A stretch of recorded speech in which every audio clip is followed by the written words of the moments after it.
Let's put them head-to-head now. Of course, we did not have JW versus Taco. We do get Crims instead. It will be Crims versus Taco, and when you put them head-to-head, these are your top performers from the respective sides. You can see over 80 ADR for Taco, and that headshot rate, it sounds silly, but you have to take credit for, you don't always see a 77% headshot rate with a 36 frags. I mean, that's pretty decent, and an incredible low ADR for Crims, 59. That's not a lot at all. Yeah. So not necessarily great for him, not a great performance from him again, and it's kind of sad to see because Crims were one of the guys on Fnatic who has been playing well in 2018, but it seems like he dropped off, especially with all these roster changes in and out, and in particular just insecurity within the Fnatic camp. You know, they were looking so good when they went into Katowice. They looked great in China where they won that big $1 million, and you know, winning tournaments, and all of a sudden they want to change out Golden, and this is the result of it. Consistency is a great thing to have, but obviously if the inner workings of the team is not working, if they didn't believe they could continue, it's their call, but it just seems from the outside a little bit silly now. What you see, Fnatic is nowhere near the same level they were just 3 months ago. I will be their guy. I will be the devil's advocate here, and I will say, and I know we hate that word, time, but I have faith in Exist. I have faith that he got very bored and lost in NIP. That's my theory, is that you're playing with the same essential core, same roster, same jersey, same process, same events. You know, I think he got into a bit of a kind of a comfortable, lethargic den. And I think that now he's had the little phase for Flurry where he can kind of sit back, relax, and frag. And I think this is going to be exactly what he needs: new places, new personalities, new map pool, new approach. And I think let me put my hand up and say, give me 2 months with this Fnatic roster, and 2 months? Then you can we can be destroy mean to them. Yeah. But do you think Golden and Exist is going to be on the same team for 2 months? I don't know about this Golden Exist thing, because I think you either have a Fallen Cold Zera kind of relationship, which could be fun. You know, that we've seen it works, having more than one mind, communicating and being a part of the leadership structure, or it gets really awkward, 2 different styles of play, 2 different styles of leadership, and one of them's gone. It will be interesting to see that dynamic, and I like that. You know, he gave that interview. He said it was weird because it feels weird as well from the outside about what exactly their plan is and where exactly they're going to go with it. So it is a question. We'll just have to monitor it. I think it's interesting because Exist is like the middle ground, right? You know, they've always seemed hesitant to get an actual in-game leader in the team. They bring in Golden, who's like this young in-game leader coming up through the ranks, and you can see pretty much from the get-go when he joined this team so long ago that they were getting a little bit more structure, get a little bit more set pieces and everything. And Exist is kind of that guy who, with NIP, was that loose Swedish playstyle without all those executes, but a little bit more structure than Fnatic is used to playing with. One of those cases where I just want to point into this, one of those cases where I think it's more like the old guard of this squad, you know, the Flushers, the GWs, the Crims, they used to play that way back in 2015, where it were like Exist way of playing, very loose, very not so structured. Then they get Golden, they start to perform, they get some results in, you know, it's clearly difference with him on the team. They get bored of playing like that, you know, maybe they win a few tournaments, but it's not fun for them anymore. And it's one of those cases where I feel maybe sometimes you should maybe just pick what's good for yourself, and it feels like they're picking something they know is maybe not the right pick, but it would give them more fun time playing Counter-Strike. And is that like professional? I think winning is fun for Fnatic. I think it should be. Right? I think for most people, winning is probably pretty fun.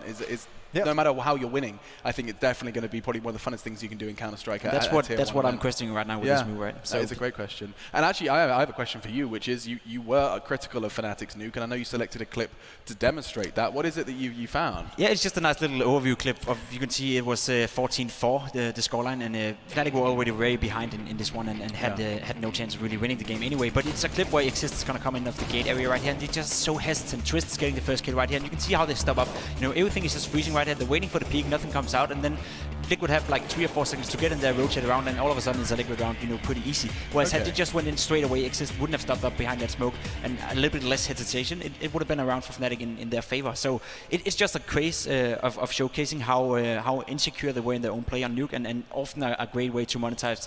This is not a Fnatic map, this is them trying to pick into Liquid's favor. Interesting. I wonder if, can we see that again, production? Is that something I'd like to do so I can actually process what was going on? I didn't know who was on what side. So just let's run that again, because it's talking about the T side of Fnatic, and we're talking about just this hesitance. Once the door is open and once the nades are coming in, this is where you want them to be proactive, start moving. Twist gets the first frag and everyone just sits still. You see, there you go. It freezes in there's one guy going out hot, you know, he's taking the fight, but the 2 other guys are just waiting for the kills instead of being proactive, and that's exactly where you fail to retake that. It's also a product of being down by 10 rounds, right, where you're just feeling like you got beat up and you feel like nothing's going to go your way in general.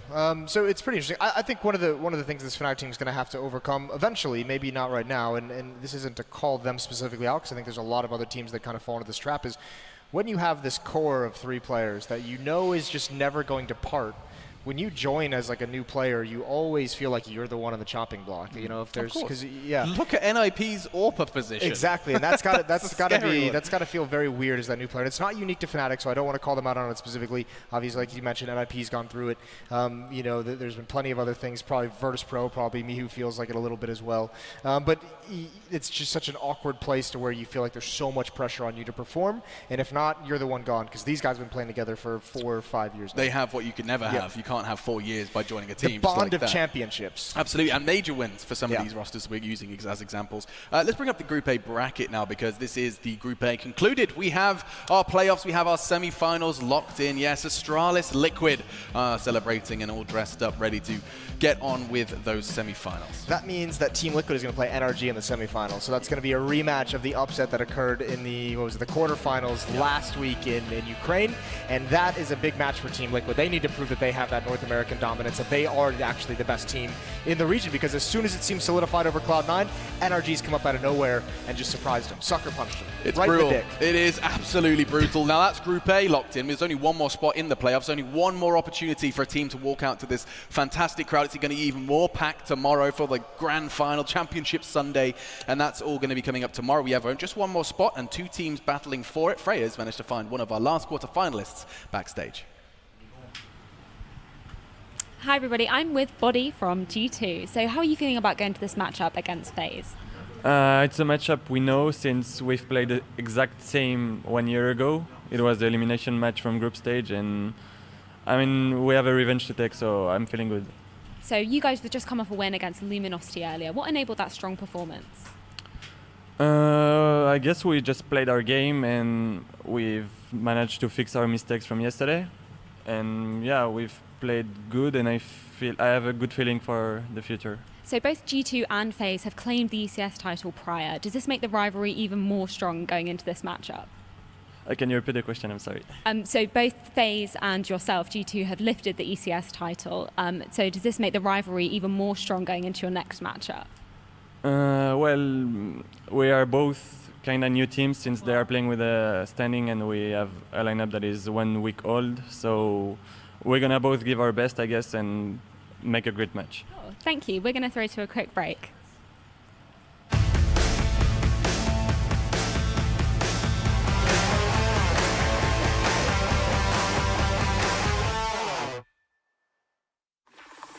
Let's talk about hubs.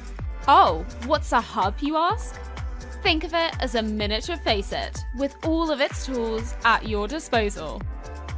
Whether you want to play with your community, run a league for your school, engage with fans while streaming, or create local leagues with prizes, hubs let you do that and much more. Join or create hubs right now on Faceit. Head to Faceit now and discover hubs. Rocket League is coming back to NBC Sports, and you can get in the game. The Universal Open, presented by 7-Eleven and Brisk, is a chance for you and a teammate to compete against the best Rocket League players in the world. The goal? Play live in the studio for the $100,000 prize pool. Sign up now at universalopen.gg. Prove you're the best Rocket League duo in the world, right here on NBC Sports.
Drums, you don't want none.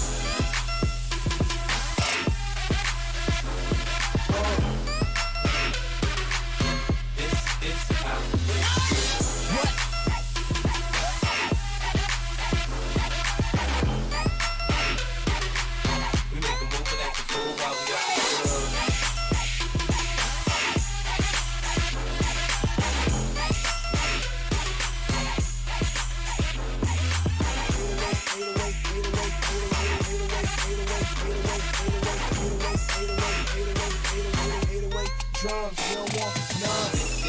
This is how we do. This is how we do.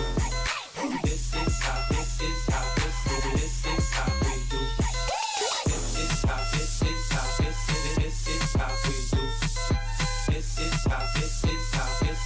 Nobody do it like we do it, so show us some love. Fresh like, Impala, chrome hydraulics, 808 drums, you don't want none.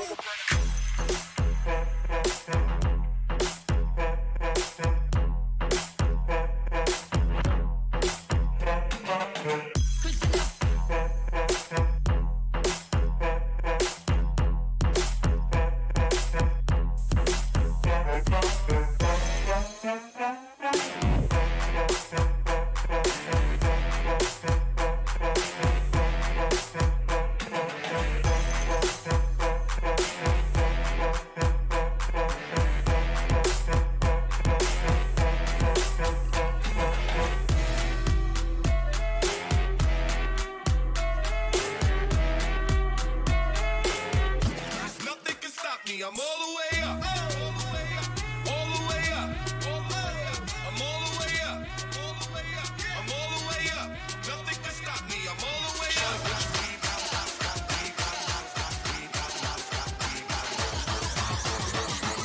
So what you want, I got what you need.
London, we are back in business. Just one more quarter-final for us to treat ourselves to. We are in the SSE Arena, Wembley, and there is so much fun going down. If you're joining us tomorrow, you have many things to look forward to. One of them are T-shirts propelled out of a gas canister in some general direction. Freya standing by. They're going to be firing T-shirts full of Face It point goodies. Got some good height on that one.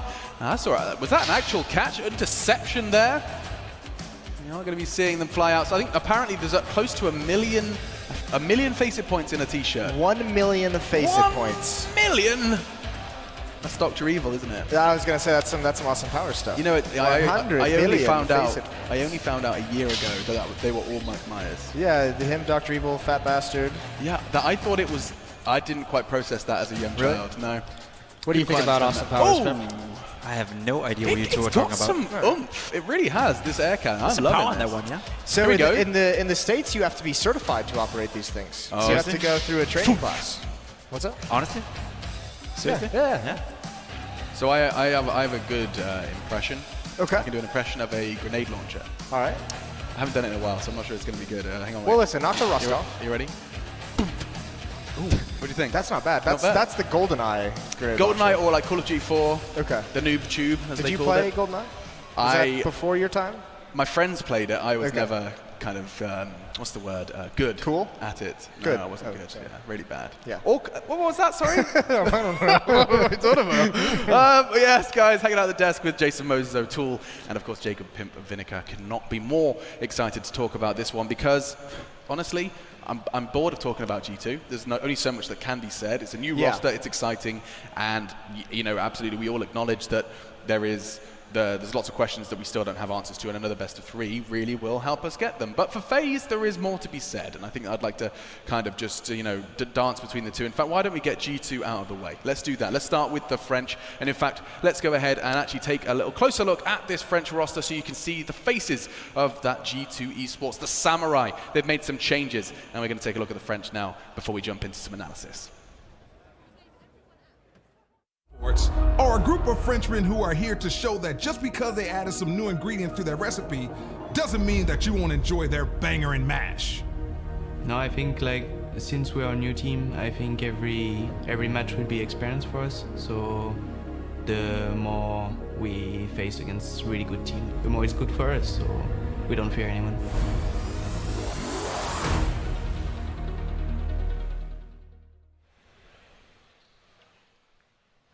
Yes, seasoned leader existence back from the doldrums of Tier 2 Counter-Strike and now into G2 esports.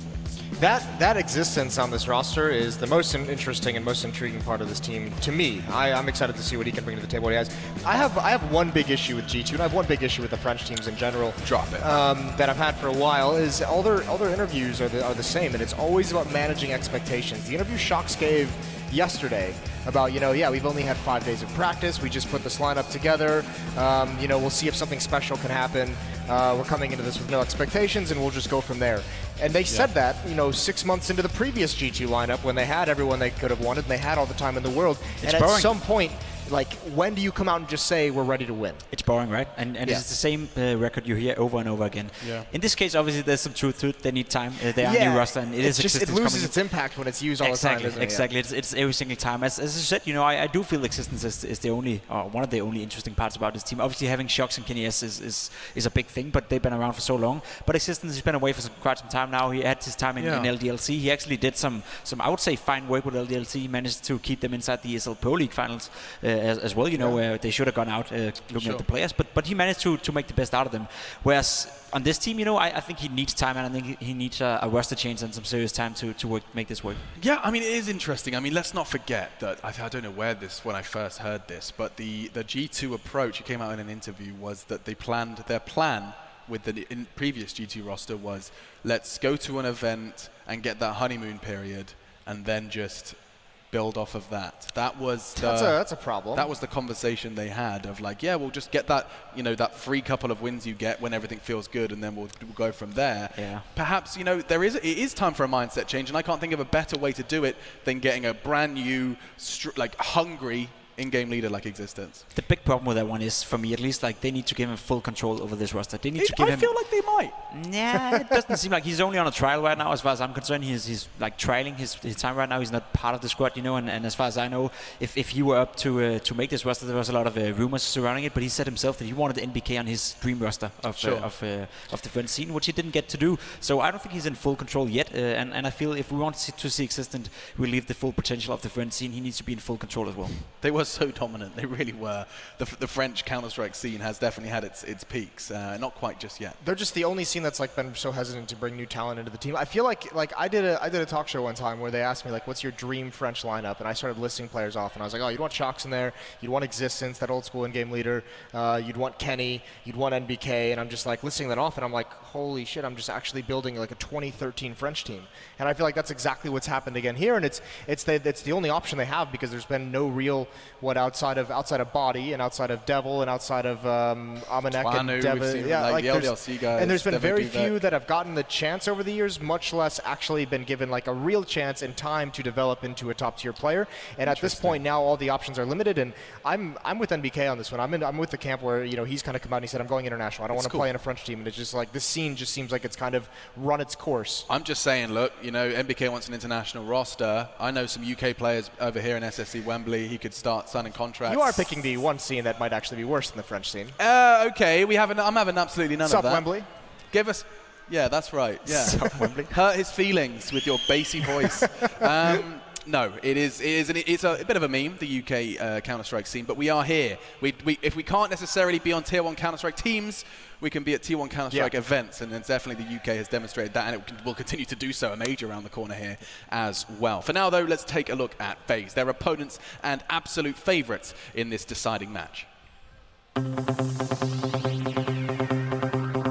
This team, commonly known as Faze Clan, are the returning ECS champions, who came to London to show the world that you'll probably have a better chance of seeing a fire-eating monkey at Piccadilly Circus than you will seeing them relinquish their throne. It's all about qualifying, and once you get to land, the whole tournament is open. But I expect us to go out of group. If not, I'll be very disappointed. It would be amazing to win.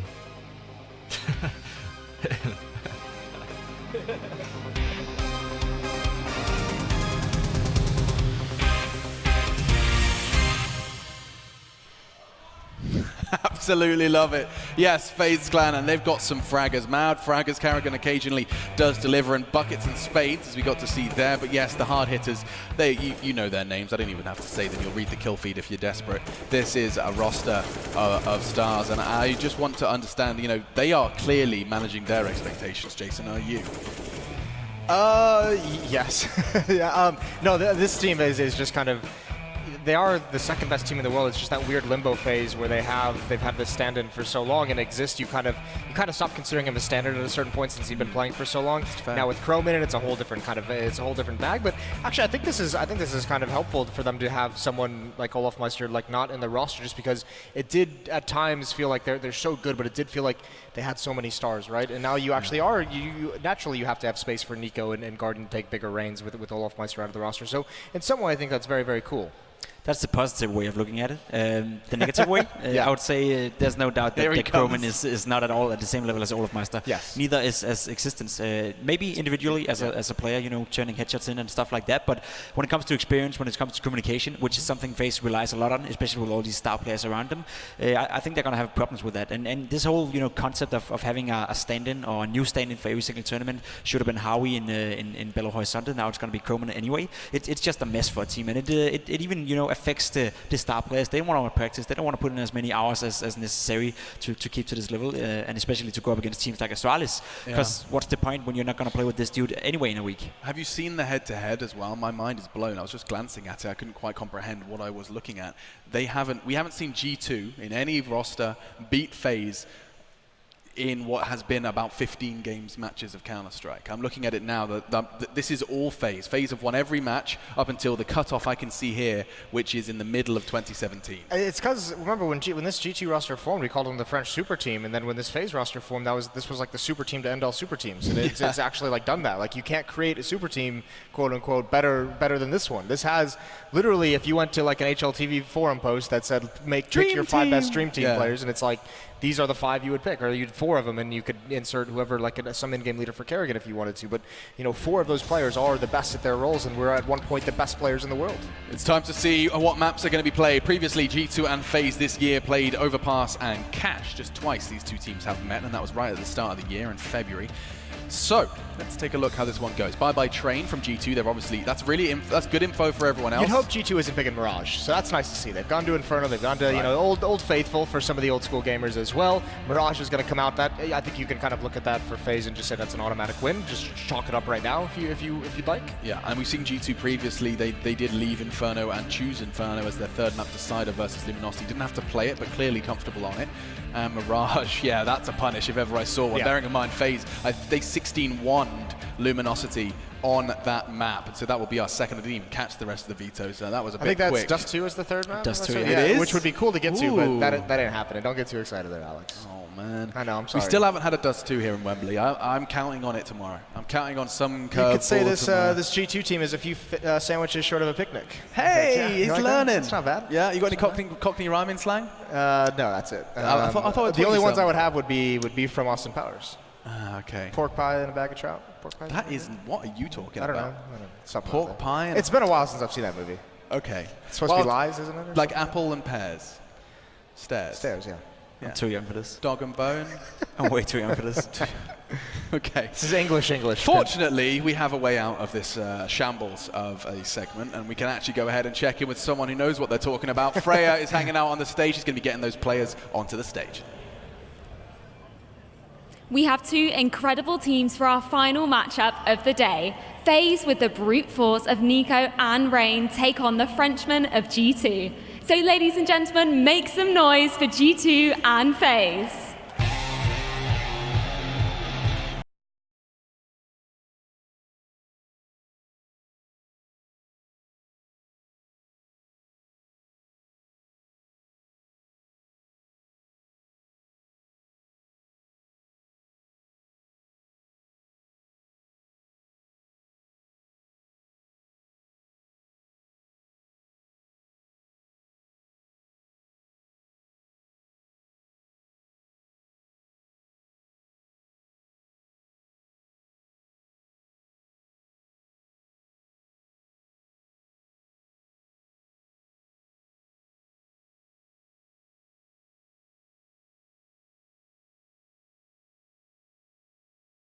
Oof. Now that is exciting. I still have very little faith in the current G2, and therefore, with Faze being favourites, I do want to start understanding not only, what's going so right for Faze, but I want to understand, what win conditions would be for an upset, or at least for me to see Dust 2.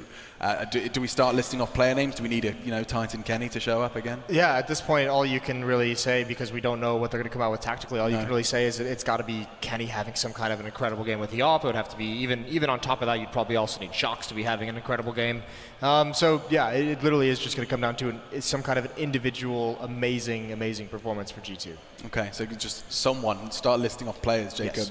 And that's the only kind of shot that we have of seeing Dust 2, or do Faze have a weakness, a chink in their armor? I mean, the weakness right now is the whole roster situation. Obviously, having Croman, not necessarily him being the problem. He can hold up for himself, but them not playing with their normal rosters is obviously a deficit. Neither is G2. It's a new lineup, and I'm maybe not sure it's going to be the final lineup. We don't know that. It's a trial period, whatever. The big thing for them is Inferno, I would say. There is a potential upset coming in here on Inferno. I feel G2, and especially Kenny S, has always, also in the rough periods, been a very great Inferno player. He's so good at closing down that arch area and just being a constant annoyance with AVP. So if he can do that, against Faze as well. That would be great. But that's about it. You know, if he doesn't show up and he needs his buddy in Apex on the other side right there, and that's going to be Buddy or somebody else. If they don't show up, then there's going to be no fun for them. It is going to be interesting to see what G2 is going to do on Inferno when like they get into the lockdown situations where they can't find any picks. If like Kenny's not having success with the op, and then all of a sudden they have to enter into a bomb site. That's going to be like, well, what you going to do? Yeah, it's going to be very, very interesting. I mean, something that often gets said about FaZe as well is that they do seem to have quite a deep map pool, or at least they did when we got into those 5. Now, of course, in the absence of Olof, the map pool did change, didn't it? I mean, we kind of lost a lot of that. I think the thing is, though, like, I think if you're FaZe, like, your map pool doesn't change even though Olaf's not there and you have these stand-ins, you're still going to just go for it because you can't adjust the entire way that you operate as a team for the one guy, especially for this extended period of time as well. You have to be able to manage, and the nice thing about FaZe is because they have so much individual skill, they do have tactics as well, but it's not as reliant on tactics or strategies. You can kind of get away with having a stand-in and playing one of your, like, 4th or 5th best map and just say, all right, we're going to do a little bit of magic on this one, like Nico, like have a little bit more freedom to go nuts, and Guardian go chase some things down, and that's a luxury that FaZe has. I do want to talk about Guardian as an individual. Now, you know how we've all often painted the picture, at least in the last 6 months, of this guy being clearly the best AWPer in competition alongside Device. It's like this kind of conversation about the two of them. And they get such very different styles. My question is, you know, is Guardian the kind of AWPer that you would try and replicate, try and embody? Would you like another Guardian in a different roster, or is he kind of a unique entity?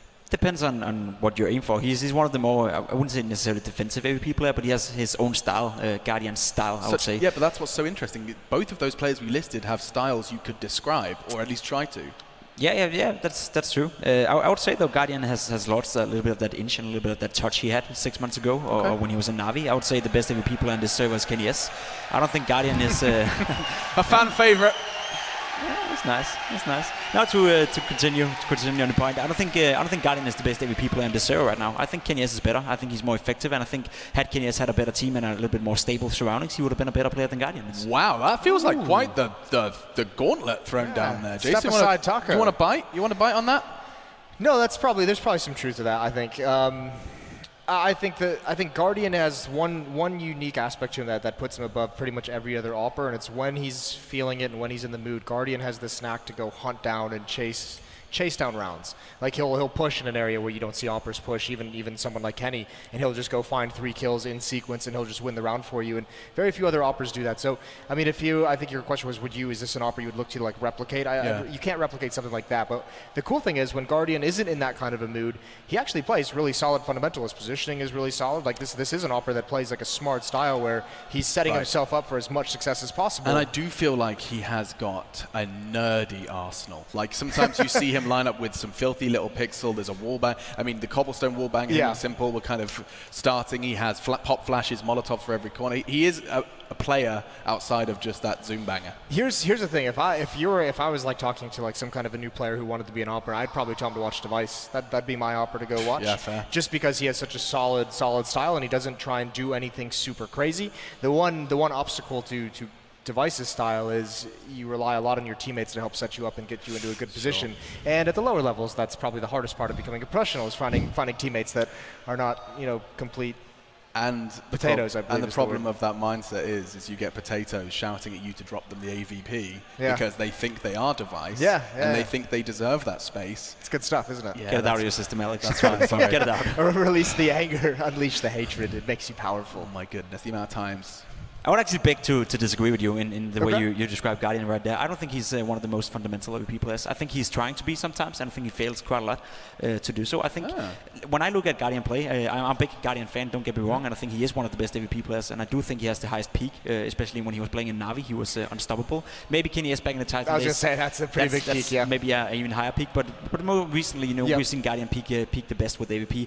I would say, though, in these days, it's all about motivation for this guy. When he was in Na'Vi and he didn't feel motivated, he didn't play a lot of hours, he was not necessarily especially good in Navi, and that, you know, he was out publicly saying, you know, I didn't play Counter-Strike, so I was not good, which is a fair point. But it's so weird though, because Kenny said the same thing at times. He had that interview with Thorn, like Reflections with Thorn, where he even said he had massive motivational issues. It's like, why are like the two best operators in CS:GO having problems with motivation? The difference with the two players is that Kinesis is not trying to play fundamental smart Counter-Strike, whereas I feel Guardian sometimes tries to force himself to be a little bit more defensive than he may should be, and then he messes it up, you know, because he has that urge to go, as you described before, go for some peaks that not normal AVP players do peak, but he can handle it. He's such a great AVP player, but sometimes he sort of like finds himself in a position where he wants to go for that peak, but then tries to play smart and then get somewhere in the middle ground where it just messes up for him. I feel like Guardian kind of like lost the edge a little bit, in the sense that if you're going to be one of the best operators in the world, I've always been of the opinion that the operator needs to be arrogant. Like, you need to have an operator who wants to prove that he is the best operator, and you want to have an operator who's going to try and outduel and have the mindset that he's the best no matter what happens. And it feels like Guardian has kind of lost that aspect, that like killer instinct of his game. It doesn't make him like, you know, too diminished or weakened. It just means he goes for a little bit less aggressive plays in that kind of way, and that would also lend itself to some of your talk about how he's kind of, you know, kind of trying to play back and trying to play more fundamentally when it's not something he's done throughout his career. I mean, I think the best example of how his motivation is certainly back is how he's learned to play Cash in his tenure with FaZe. He's gone, I think that's actually kind of fun. It's interesting to see he's actually one of their best players on Cash now, from a map that he didn't get to play with for like, what, 2 years? Mobile operators should love Cash as well. Yeah, it's definitely his cup of tea. Someone who didn't have a good time on Cash versus NRG was Rain. I had an opportunity to speak to him quite late last night. He was heading to the practice area to try and get some warm-up in. I asked him why, and he was just like, that Cash game, you know when your head is just not in it? Yeah. As in, like, he was, sometimes his eyes are just glazing over, and he was like, what's going on? Because bearing in mind, he had that LG game and he was feeling it. Comes into NRG and he has 6 frags. I don't think I've ever seen Rain have a worse performance than that, at least not from recent memory. No, it's just fun because he's one of the most consistent players in the world as well, right? So it just happens sometimes. These players are human beings as well, and they're not perfect in any way, and you're allowed to have a game off sometimes. And especially when you're in an environment where Rain is probably having 1,000 things in his mind. It's not a major final. This is not a team of 5 players who's been playing together forever and been practicing a lot for this tournament. They said it themselves. We didn't really practice with Chroman. We just played individually. We played some FPL. We played some deathmatch, and now we're going into the game and just hoping our individual skill is enough and our team chemistry is enough. So it's okay to have one of those games where you're just feeling out of it, and maybe your first moves doesn't work, hurts your confidence, you know, and all of a sudden you find yourself in a position where you're not performing in the same way you did before. Just so you guys know, and of course you guys, wherever they are, you guys know, the reason that we are unable to jump into this game is because we've had a couple of issues with the old voice comms once again. The classic. The classic. It's happening all the time these days. I'll say, I mean, I think that loss to NRG, I don't think it's going to affect them in the long or even the short term, but I think they were maybe not frustrated, maybe not annoyed, but there was something last night when they got back from losing that match. I remember I was over the bar just grabbing some food before going to bed, and all the FaZe guys walked in, and Nico came over and said hi, and I put out that tweet that was like, all aboard the NRG train, and I'm not on it, but it's a fun story to be following these past couple events. And Nico was like, stop overhyping NRG, and I was just like, stop losing to him 16-8. And he was like, yeah, no problem there, and he just walked off. And it's like, you could tell like he wasn't like pissed about it or anything, but he very much like brushed it aside, like that's never going to happen again. Right, an anomaly in his mind. Yep. Okay, and well, perhaps in some of ours. Either way, before we do get into this one, in order to keep you guys entertained and on the very edge of your seat, we have some fun for you. We talked a lot about Guardian, and he actually spent some time with a camera crew and Parla having a wander. Let's check in with that, and then we'll come back and hopefully get into that match. Coming. Parla. I'm coming. Come in. I'm coming. Nice. It's pretty big arena. Where would you sit? In the middle. Why? Because you see the most. That is smart. What if we keep walking? We're going to walk out the door. So we should probably sit here, right? What do you want to talk about? I don't mind. I'm open, honest. I have no problem. Explain it. No, I cannot say that. Yeah, you can't. So what's up with Chroman? Chromie boy, because he's definitely the talk of the town for FaZe in London. Well, it was really like last minute call, because obviously you have a lot of events. You cannot like. It's hard to choose for someone because the organization will not let players go. How's Nina? Good. Kids? We are planning. Godfather? Parla? Yeah. That's what I want to hear. Looking forward to that. And now you're going to be playing against Exist on Fnatic. I wish him the best because You don't. You want to beat him. You want him to have a horrible Yeah, of course you want right? to beat him, but at the same time, I mean, I'm happy for him that he got new team. The time we played together, he was good, right? He's very good, and he's a very smart person, and also he's a nice person, like kind and everything, cool to hang out with. So we have to tell the story about what you wanted me to do at your wedding, but I couldn't make it. Oh yeah, we can. I was going to be the MC for Ladislav's wedding. I'm pretty sure you were the first choice. Wait, so I might not have been the first No. choice. Yeah, I'm saying that I think you were the. I don't remember, obviously. Or are you still going to be playing in 10 years? No, it's pretty hard to travel that much, especially when. Excuse me.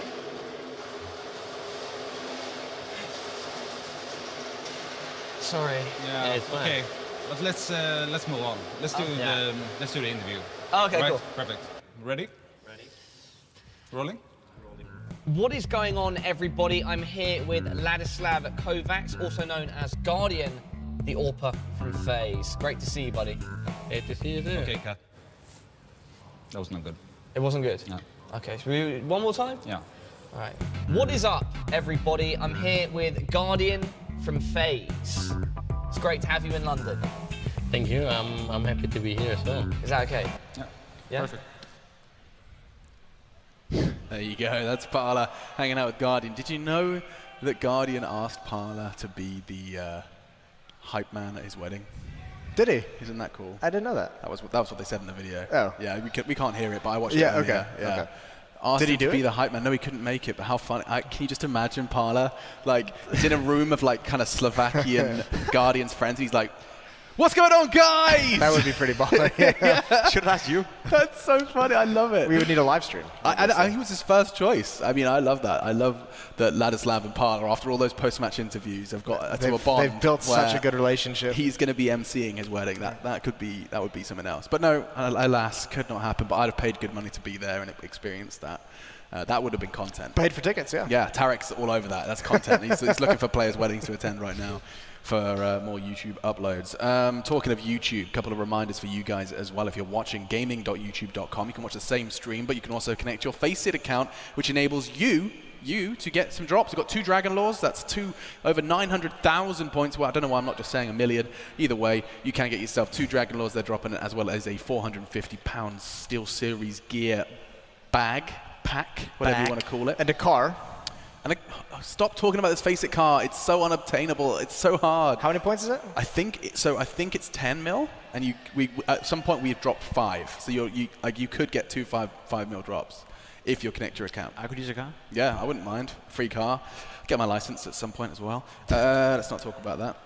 I moved to Germany. That was my defense. Yeah, that's fair. They have a pretty good transit system there as well. Yeah, and I was also researching driving lessons in Germany. Wouldn't advise it. No, they really weren't up for the whole speaking a foreign language to teach you how to drive on the other side of the road. It was really just not a combination. Yeah, 9. 9, exactly. Yeah, I'd hear that a lot. So I'm just sitting here and paddling due to the fact that we have talked in abundance about Faze, and I don't really want to talk more about G2 because it just ends up being the same thing, kind of like a feedback loop. Okay. So let's just talk about something else. Cool. Let's go more general with Counter-Strike and have a conversation. Any ideas, Pimp? I mean, we can talk about how bad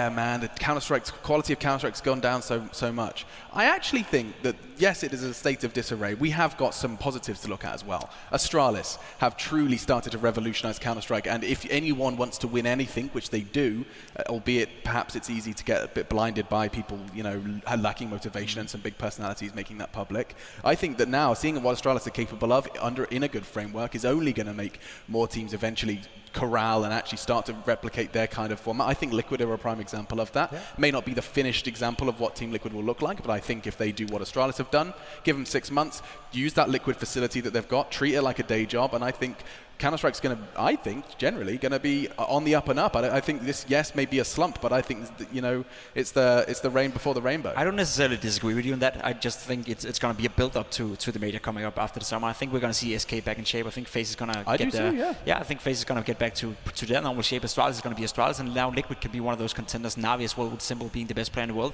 I didn't necessarily mean it as a negative thing. It's just more like it right now. It's just in a state where there's so many teams who are evenly good or evenly bad, and it makes for entertaining Counter-Strike, but it doesn't necessarily make for the great storylines, But it builds up to a major that is gonna come after the summer, and that's hopefully where we're gonna see all these teams figuring it all out. I do hunger for the Fnatic of old versus the Virtus Pro of old. It's so easy to get lost in nostalgia. We're dreaming, right? We're dreaming. Yeah. Try imagine a world where SK is playing up to the same level they were back in 2017. With Faze, with Olof, with Faze, with Fnatic, Astralis, with G2, with Navi, with all those teams. It could happen at the major. It could happen at the major. NRG, Liquid, NRG. Oh, now you're nah. Come on, we're not overhyping them. There you are. Am I? I think so. I like is it? You just mentioned Astralis, G2, Navi, and NRG in the same sentence. Yeah, as in I'm talking about teams that can be exciting, and I think NRG are an exciting prospect. I'm not saying they're lifting the trophy. I'm saying they could be sending one of those other aforementioned teams home. This is 2 top 4 finishes in a row now for NRG, including 1 grand final. Including beating the best team in North America when these guys have got, they went shopping for... And beating the second best Danish team. Let's not take anything away from NRG. I think they've done a pretty good job. He's got so politically correct. You can see the switch in his brain. Now it's just like if you expect to be if you're an NRG fan and expect them to be at the major and making it top 8, then I think that will be a little bit of a rough statement right now. I think it's a team that can evolve into something great, but it takes time. They're on a good run right now, but it's also due to the fact, as we just talked about, some of those teams are not playing their best Counter-Strike right now. They're allowing them to fill out that gap for some of those teams. Yeah, and I am just receiving word. The game not quite ready, still resolving some issues, but I appreciate all of you lovely London folk for hanging out with us. Parla, in fact, he lives down the road, and he said he's got something to give away, nice and vague. Let's go ahead and check in with him on the stage.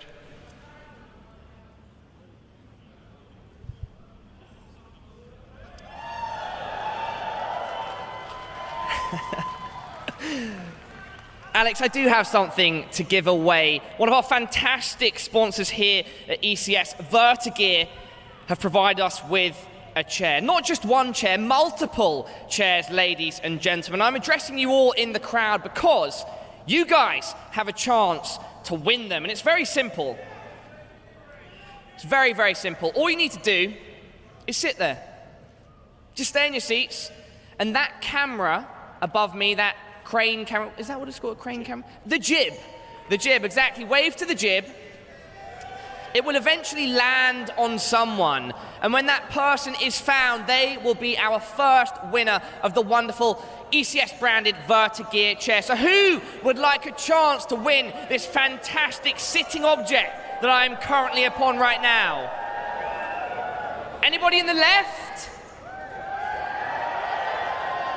Anybody in the middle? And anybody over there to the right? All right, production, if we're ready, I'd love to get that crane rolling. Let's see if that jib can find a lucky winner. Make some noise. Who's it going to land on, everybody? If you'd like it to land on you, do a silly dance there. We've got a wonderful lady at the front doing it in her grey collar. Oh, and the man to the right, an Ultra 2018 dab. Art Nouveau at its best, an Astralis fan going past a rather solemn G2 fan. Come on, pick it up. They're about to play Faze. We've got Carrigan wants it. He's waving in the booth, but no, mate, you are ineligible. Oh, is that it? We've got our winner. It's our Astralis fan at the front of the crowd. Congratulations, young man. And now let me tell you, this seat right here won't be the one that you win. You won't have to take this home. Your father next to you won't have to do anything at all because we will ship the chair to you. And so one of our handlers will come and find you shortly and take your details and everything will be sorted. So congratulations to the father and son there at the front. Thank you very much, guys. Be sure to stick around. This matchup between G2 and Faze will be kicking off shortly. Thank you for your patience. All right. The dude's got good taste in Astralis jersey as well. I mean, I'll give it to him. You know, he's chosen the right team to support, right horse to back. Some Jack and Jones. Yeah. Yeah, that's always good stuff. Yeah. Talking of horses to back, my dad told me he bet on the Grand National. He messaged me. He was like, yeah, I put some money down on the Grand National. I expected out of the blue message about, putting money on a horse, I was like, this sounds like this was going to be a story. He won £12. Oh, nice. That's not a conversation That's starter. That's what, a pint and a half here in London? It is about half a pint, actually. Half a pint of whatever they have in that hotel. Speaking of horses, we've got a beautiful animated horse GIF going on. Yes, I mean, I use it to motivate me, to kind of keep me grounded. Yeah. No, it's you think there's notes on here. Here. They think there's notes on here. It's just animated. Half of it. Yeah, half of it. The other half is actually just a horse. Not sure how I can't really go anywhere with that one. No, it's a horse getting a face massage. Yeah, it's beautiful. Actually. Look, when Paolo's doing his thing, I love him, but who would have thought that Paolo was going to be giving away gifts on his own birthday? That's right. It is Paolo's birthday. It's a bit cruel to put him out on stage and have him giving things away. It is. Yeah, he's 17 today. He's done well. Done well for himself. I mean, Alex, I've heard you sing before. Do you think we should sing Happy Birthday to Paolo, guys? Just because I know we've got good singing voices and it's going to make you socially uncomfortable. Is that okay? On 3. They've already started. 1, 2, 3. Happy birthday to you. Happy birthday to you. Happy birthday, dear Paula. Happy birthday to you. Oh, I love you, London. Thank you. There he is. There's the man. He's come out of the doors. He's having an ovation. He's living the dream. Paula Gilroy-Sen. YouTube sensation, Arena Ravala gamer, an all-round superstar. Originally started with his own news show on his own YouTube channel. He did. He's built it into this career he has. I met him at a Comic-Con when I was still building stages and doing giveaways for a League of Legends event. It was a while ago. Right. I was wearing a Timo hat. I wasn't clinically obese. Wow, we really saved you from something there. I would love to pay to see that. And he came and interviewed me, and he had his little buzz cut, still looked like Rupingle. Yeah. And he was asking me a variety of different questions. Nice. He's climbed. Yeah, he has. So have you. So you, yeah. You've got out of the Timo hat. 1 second. Sorry, what? I'm getting more words. Hang on, one second. Yeah. Guardian and Carrigan trivia. Now that does sound like fun. Should we do that? That sounds like a really good time. All right, well, we're going to go ahead and hit up some trivia while we continue to fill time as G2 and Faze are still fanning around with their TeamSpeak.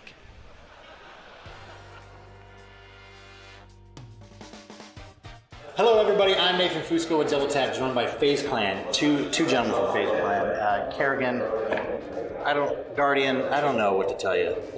This is going to be tough. This is going to be the hardest thing you've ever done in your entire life. Okay? This is trivia of each other's stats. I know you guys are besties. I know you guys are just looking over each other. Look at what I did on HL TV. Well, this is the moment to prove it. All right, who would like to go first? Who would like to volunteer as victim? Guardian, thank you for volunteering. You're the best. Are you ready, sir? No cheating. All right, first question. What was the first tournament Kerrigan won when playing for Fnatic during 1.6? Oh, God. I will remember it. I know it. Okay. I know you know it. I know it. Some hints? Europe? No. Okay. It will be ESWC. That is incorrect, sir. The answer is Copenhagen Games. Copenhagen Games 2012. Woo! Guardian, that was a good guess. All right. ESWC was number 3 and I got MVP. That's why I remember, I think, MVP. ESWC. Look at that, solid though. You still impressive. I would have guessed Canada. All right. Question 2. Up to this tournament, what is Kerrigan's all-time map win percentage on LAN? Up to ECS. What is Kerrigan's all-time map win percentage on LAN? 75%. That is a way high. That is super high. 60%. 60%. Is that good compared to others? I don't know. Stat guy, is that good? That's a good thumbs up. That's real good. There you go. High 5%. 75%. I did 3 out of 4 maps, and I have played my whole career in noob teams before TSM. He gave you props. He was giving you that. That's too much props. Question 3, sir. In what year did Kerrigan reach 8th place in HLTV's top 20s player list? Which year was that? It's 1.6. That is true. Yeah, obviously. Well, okay, that was good. Because I don't remember he were higher than me in the HLTV. Whoa. In CSGO, I think it was 2012. Okay, 2013. 11. Yep, you already bet. Sorry. that was a 2011. 2012 when CSGO came out. That was a little part of us. But 2012 in the top 4 though. I was insane with that 2012. That's 2004. Yeah. But it didn't make for 2012. Yeah, that's true. All right. 0-3. You're doing good. Question number 4. How many premier/major tournaments did Kerrigan win with TSM? Remember them? Ha, good old chaps. I think they won like 4. Do you remember how many events did he win in TSM? On TSM. I think 5. Last guess? Which one? 4 or 5? 5? It was 10. What? You won 10 events? 10. 10 events. You guys won PGL CSGO Championship, CSGO Face State League Tournament Stage 1 Finals, Alienware Area Cup 2, Bright Masters, Face It Season 2, Counterpit League, Did he play for them? League Season 2. Yeah, I did. We only went to 7 in the tournament. All right, question number 5.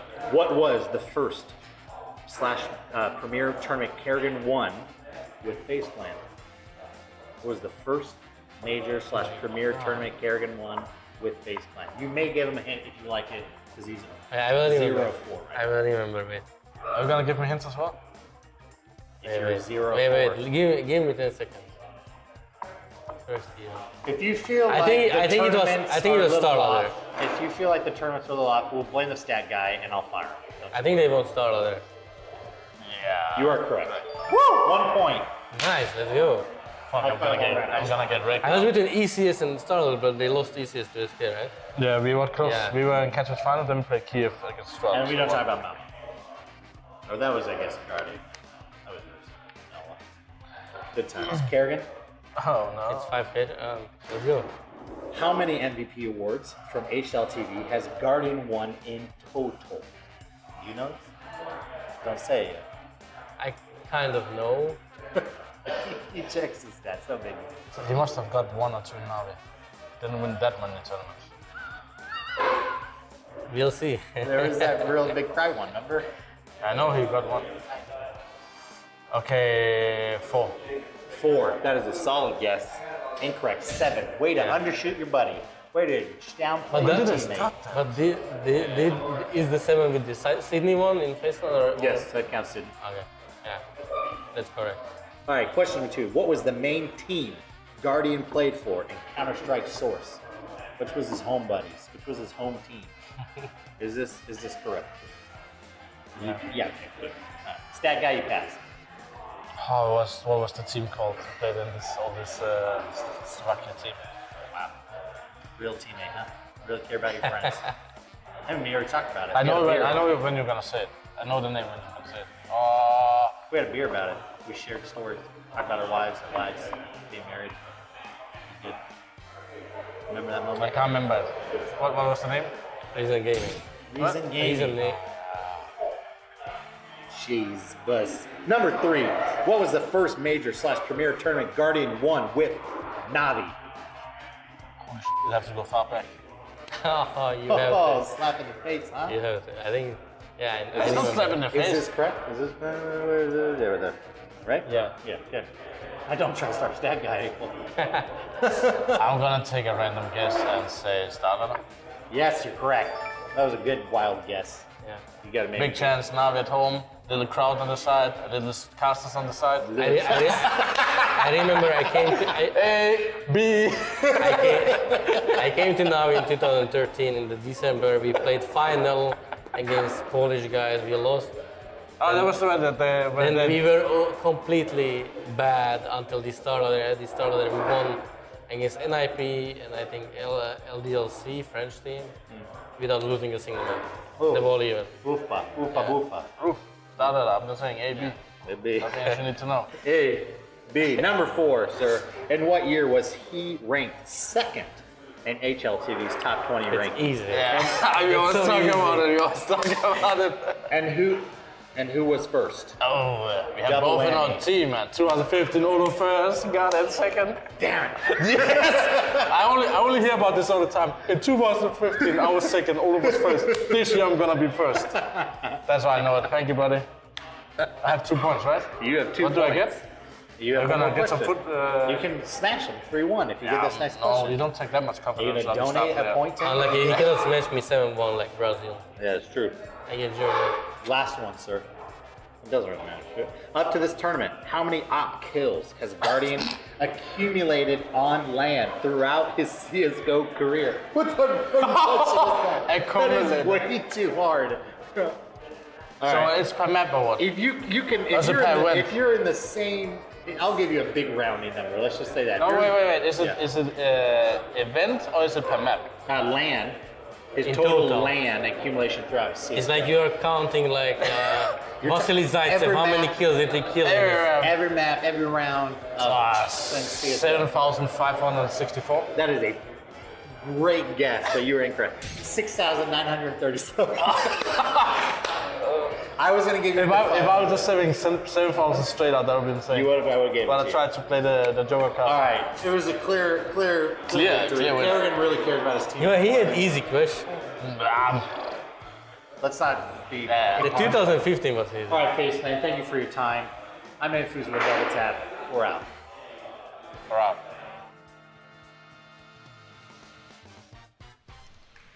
Lovely stuff there as we continue to fill. That's right. Still no word on that game, guys. Wembley. Can I have an He's raising his hand. Yeah. That's Oh, something sorry, I wanted to Jason. say.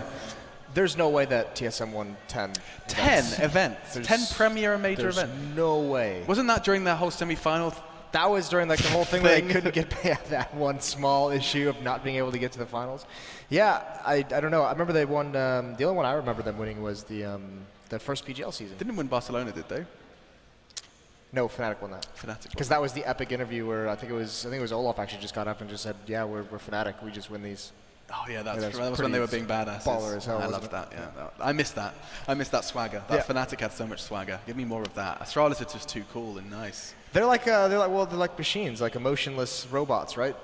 It's definitely Danish people. It is a Danish thing. It feels. There's definitely emotions. Have you seen Magic's boy play?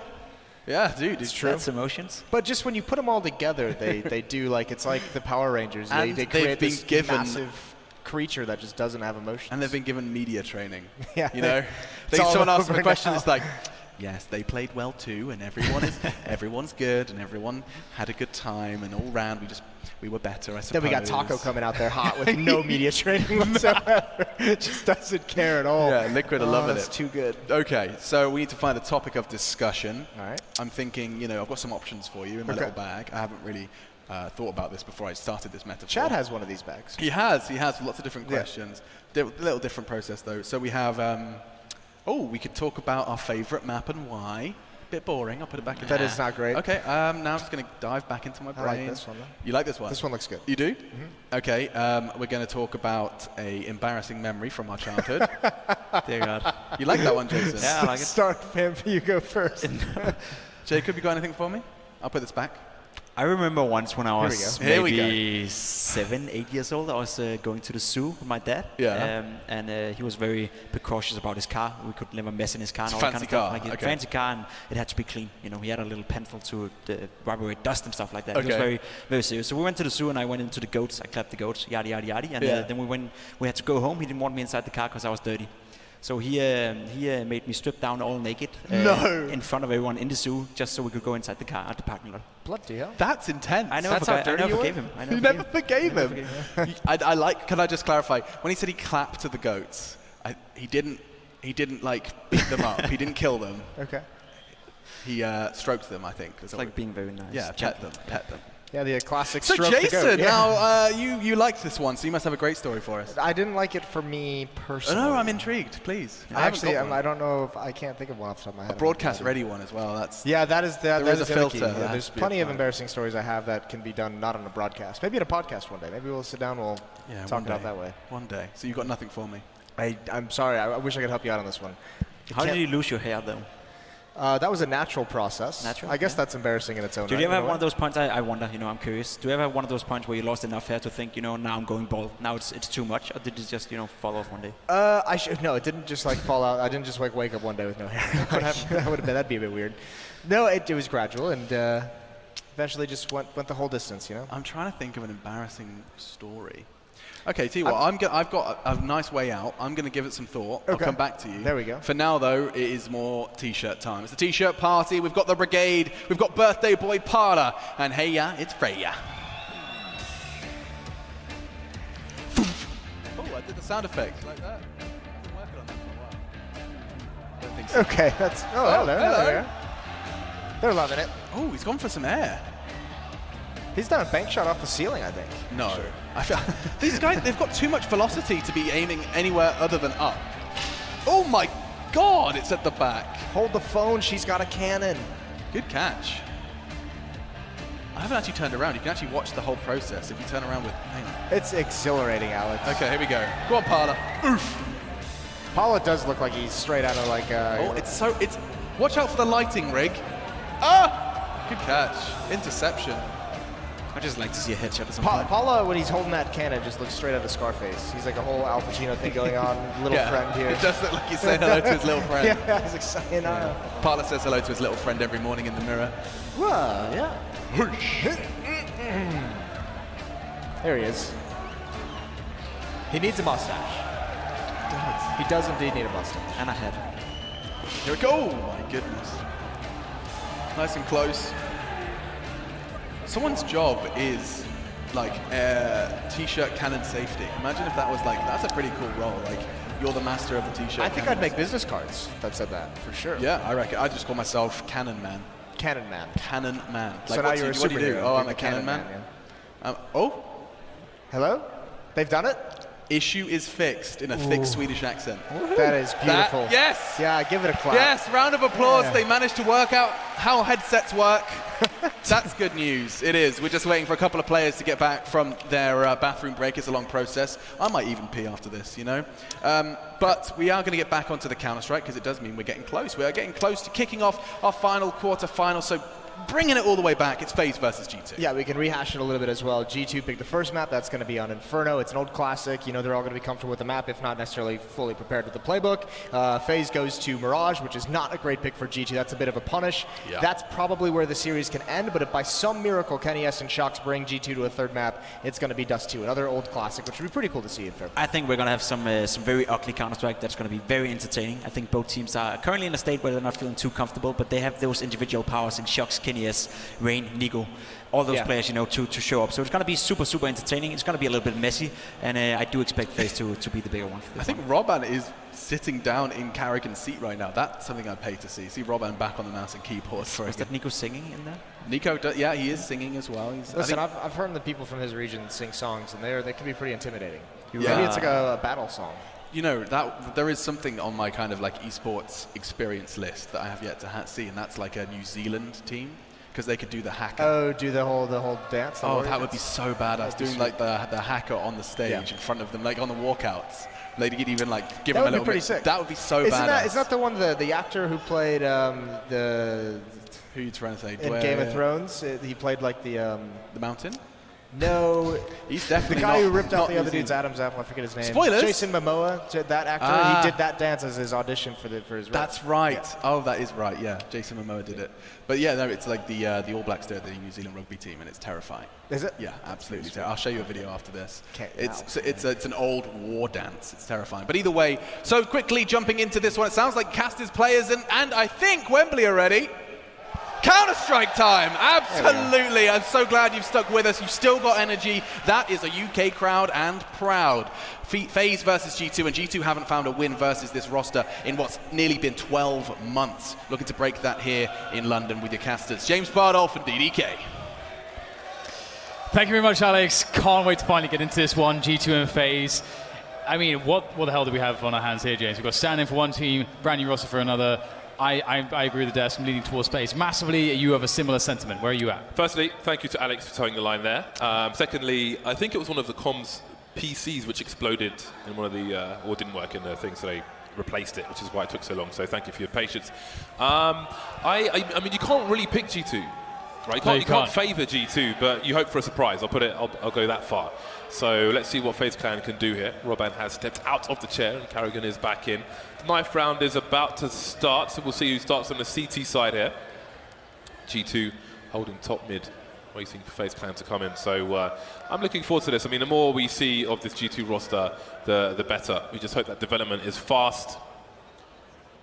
And there's a war cry from Robban. He's just watching the knife round. This dude is hype as hell. Brilliant stuff. Right, Shox versus Nico in the knife. And as you hear from the crowd, is taken by Shox and Co. Big smile for the French. And there'll be the usual huddles, and then we'll be good to go. I think it's a good map to start with for G2.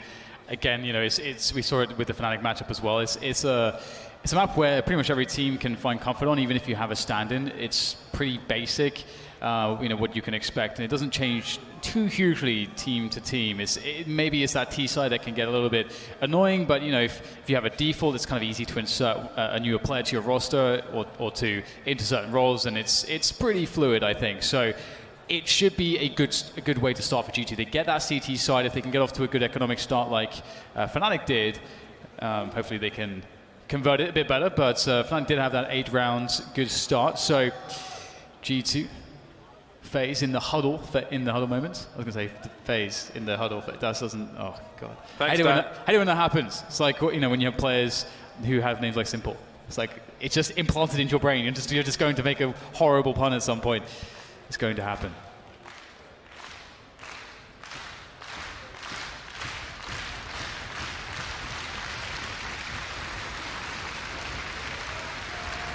Polite applause here in Wembley. Is this huddle finished yet? No, it's still going. All right, what could it possibly be saying to each other? Well, lads, let's just stand there for a while and just play a bit more. Tilt them off the face of the planet before we start again. I mean, Smith's on a rifle as opposed to the AWP. Not something that... it's quite a surprise, isn't it? Not something we're used to. Well, I mean, you got Kenny S in the team, so... And also Smith, he's been away. He's been away from the game for a very long time. Yeah, man. And who knows what he's been doing? It might be playing Bejeweled. Well, and also the thing with being an AWP player, and we see this with the very, very top AWPers in the world, and you know, G2 are supposed to be in that top 8.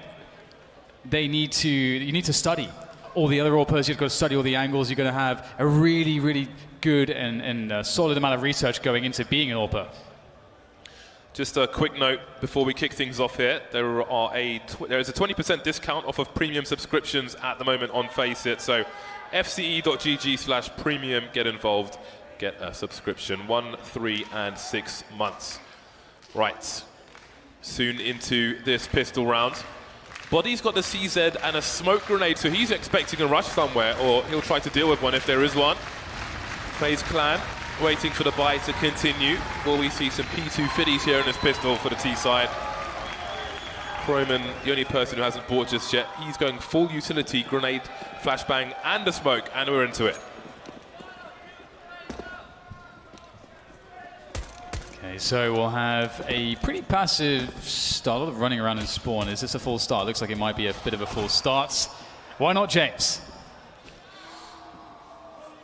Alrighty then, let's get a reset in and get on with this. Croman and Kara going back to T-spawn. I don't know what is going on right now. Requesting a restart. I do wonder, is it because of...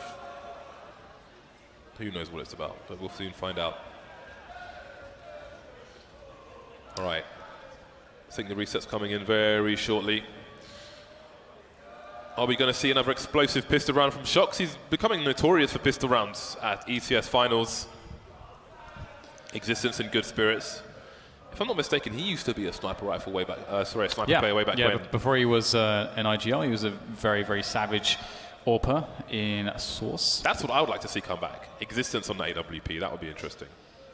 Yeah, I mean, he has quite a lot of individual skill. It's just, you know, the sort of roles in which he's placed.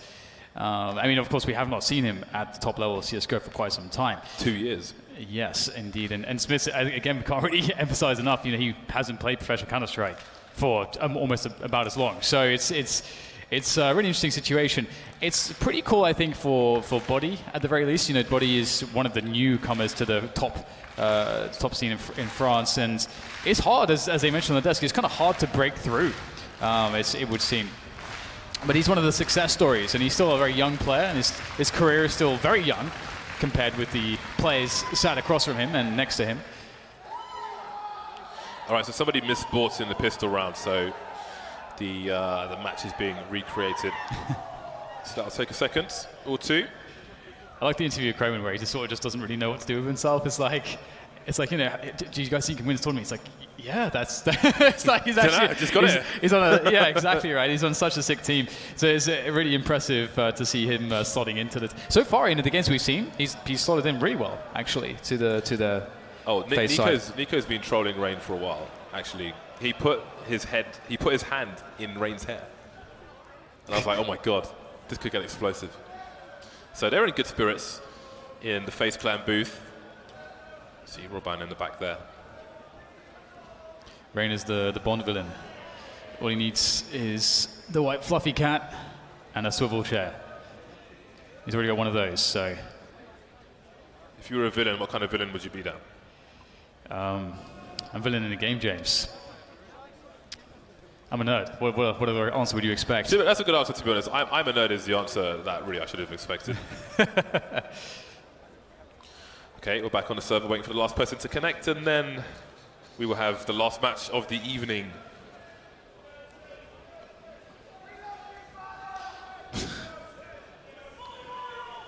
Who's going to raise the trophy tomorrow? It's a really good question. I think, you know, it's obviously Astralis is the team that you just have to go to. They are the sensible pick. You're crazy if you don't say Astralis.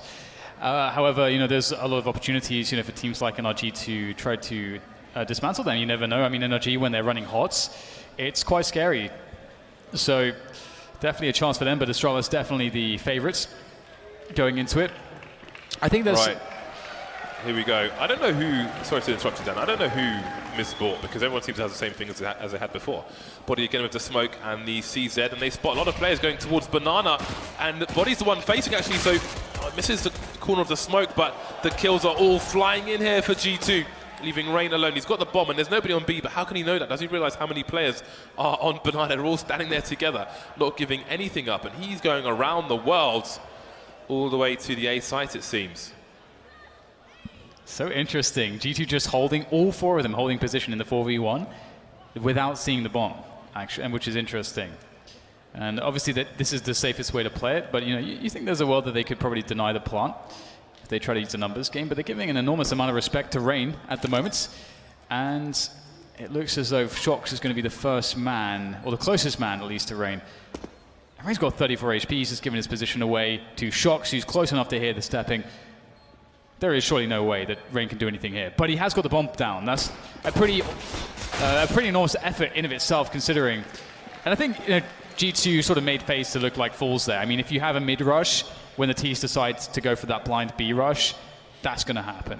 It was nice because if Body had got his smoke in the right place, it would have been a complete sandwich stuck between, I guess, 4 players and a smoke grenade with a CZ behind it. Just at the end there, you see Smiths with some nice bunny hopping into the site. He's low health. His job is to be a distraction. His job is to be cannon fodder, to be collateral damage, while the rest of his team come in with the cleanup operation. So far, so good for G2. Showing some strats. Hopefully they will continue throughout this best-of-3 series. The force buy from Faze Clan. Despite having planted the bomb, they're looking to offer a nasty surprise to Faze. And that might come in quickly with a Molotov top Banana. That will be the clue that G2 needs.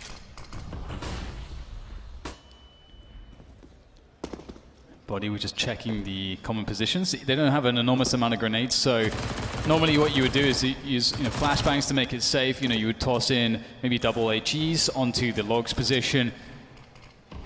All sorts, but Body, they don't really have the utility for that, so he's just going to run in with the MP9. So far, so good, though, for G2, holding on to Banana and Faze. Waiting for the smoke to dissipate before bursting top mid, it would seem.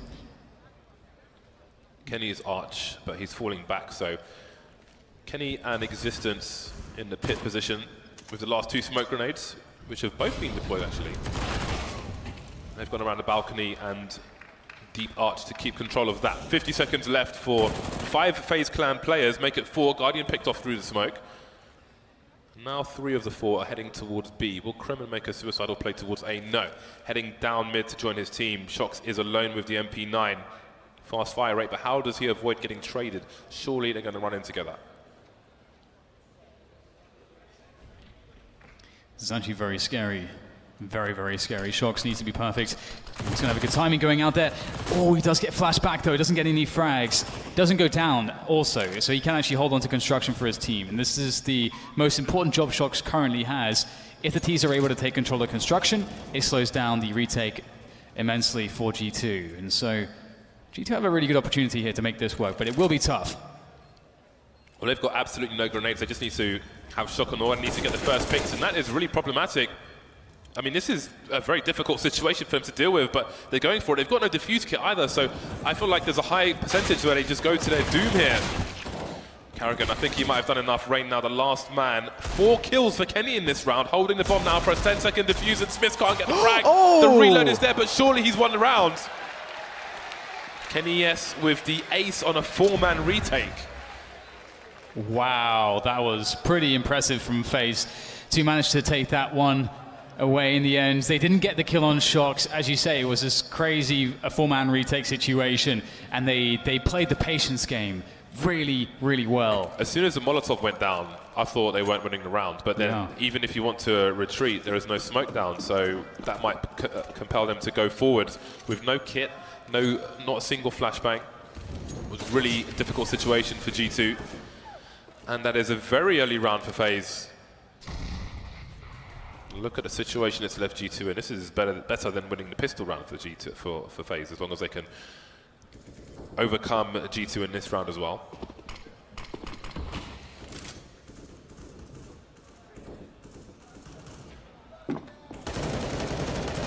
Taking that banana presence. Faze in a potentially incredible position if they're able to cleanly win this round. It will put G2 in such a terrible sort of string of situations, as their economy will be completely ruined. We'll see now. Faze slowly but surely readying themselves to trigger the push into the B site, and G2 don't have too much to really deal with this. They only have Body there with the M4, and he's only got a single flashbang, no assistance. And here comes the utility. Molotov's eliminating the close positions. Body will try to get behind the smoke with some spray. Does get a dink actually onto Carrigan, poor Carrigan. I wonder if he's just saving this situation. Body's the only man on the site. Everybody's out of position. You have 1 rifle and 4 pistols. And he could have exited the site safely. So I do wonder if you just save everything. Yeah, I think there's definitely a good argument for that. I mean, Faze, they ran that set piece on the B site. You're not stopping that in this round, and they need to eco next round anyway. So I think you're right. I think it would be really nice to get something going, but it seems like they want to really force damage in this round, but Nico's not having too much of that. Yeah, so I don't know what the goal was, or if the goal changed over time to trying to play for exits, or what it was, but obviously they were ill-equipped. Body was the only man with a rifle. He was the man who could have escaped. Everyone else facing with pistols. You don't have the range to do that, so not an ideal situation from start to finish, but I do think, I mean, one option is to try and surround Banana and CT and play for the exit frags at the very least. Another option is you've got 4 guys on A, 1 guy in B. They smoked off CT, he can escape. Just run the same round again here. Ooh. Instead some P250s to an Eagle to try to get some damage in this round, and Faze in a comfortable position. I think if they're able to keep themselves disciplined, I think they should be fine to get a lot of rounds there against G2 in the opening of this map, of this series. And they've got some really good positioning already, wrapping onto that A site. Not too much you can really do if you are G2 in this position. Tapped down by Rain's existence, and the plant will be had. I think looking at the previous round as well, we should mention that they might consider that they have to get some kills there, otherwise Faze are going to have too much money when they're on their next buy round, and if they lose that, they're pretty much screwed almost for the half. So, or potentially. So there might be another option for G2 there. 3 pistol players remain as they wait for their money to come in. You can see Kenny's got just shy of $4,000, so he will have an AWP in his hands next round. For the rest of the team, utility will be a question. Might not all be M4s, might be FAMASs, and maybe an SMG here or there. Ooh, Nico might not survive this round. Is that enough to take Carrigan out as well? Ooh, it is. There you go. So they do get a lot of damage in there. 3 kills for G2, so that will be important when we look at buy versus buy. Very important indeed. So there's Kenny with the AWP. Rifles coming in for the rest of the side. Carrigan on a UMP, so again that damage has been quite significant. They could have dropped rifles, but I think he's expecting a lack of helmets, and he's not wrong. Only 2 of the 5 players here for the CT side have got helmets. So it's a nice calculated risk there. I think Existence might have been spotted. Carrigan, though, with the UMP, unable to do anything. And there's a trade by Kenny. 4 versus 3 very quickly. This is a fast advancing round with Smith getting picked off as well. And a big pace, but a big whip from Guardian. The second attempt will not go any better. And that's a shutdown. Everyone winning their 1v1s. Kenny S is having a great start to this series so far. And that's a very, very much needed win early on to stop what could have been a terrifying reign of terror there from the FaZe side, as they had a great positioning on their economy, but no longer. G2 have done some good work to flip the table in that sense. Yeah, Kenny's been fairly consistent for the tournament so far, and with that ace in the losing round, he is 10 for, well, 3 now after losing that pick. Is that the kind of volatility that G2 need at the beginning of a round, especially in this current situation? Existence getting hungry, but a grenade has sent the rifle away. Not sure in which direction. Would have been nice to see him with the scope, but again, I've spoken about this recently on Inferno, and a very early 4 versus 5 for G2. Maybe not expecting the rifle in this round, but now there are 2 for what was an ill-equipped FaZe. I think they used the HE purposely to get that AWP onto Nico, I would imagine, and it's looking like a really good setup now for that B hit. And if they were to try to even go contact, that would be also quite successful. GT don't really have any grenades. 2 smokes and 3 flashes. Smokes now all deployed. And there's Body. The AWP can't really come into play in time. And Body can call for assistance. Shocks will be rotating around towards B. There's still 45 seconds left for FaZe to decide which bomb site they want to go to. They have top mid control, which does allow them to have the privilege, the luxury of options. And they'll take 2 players towards B.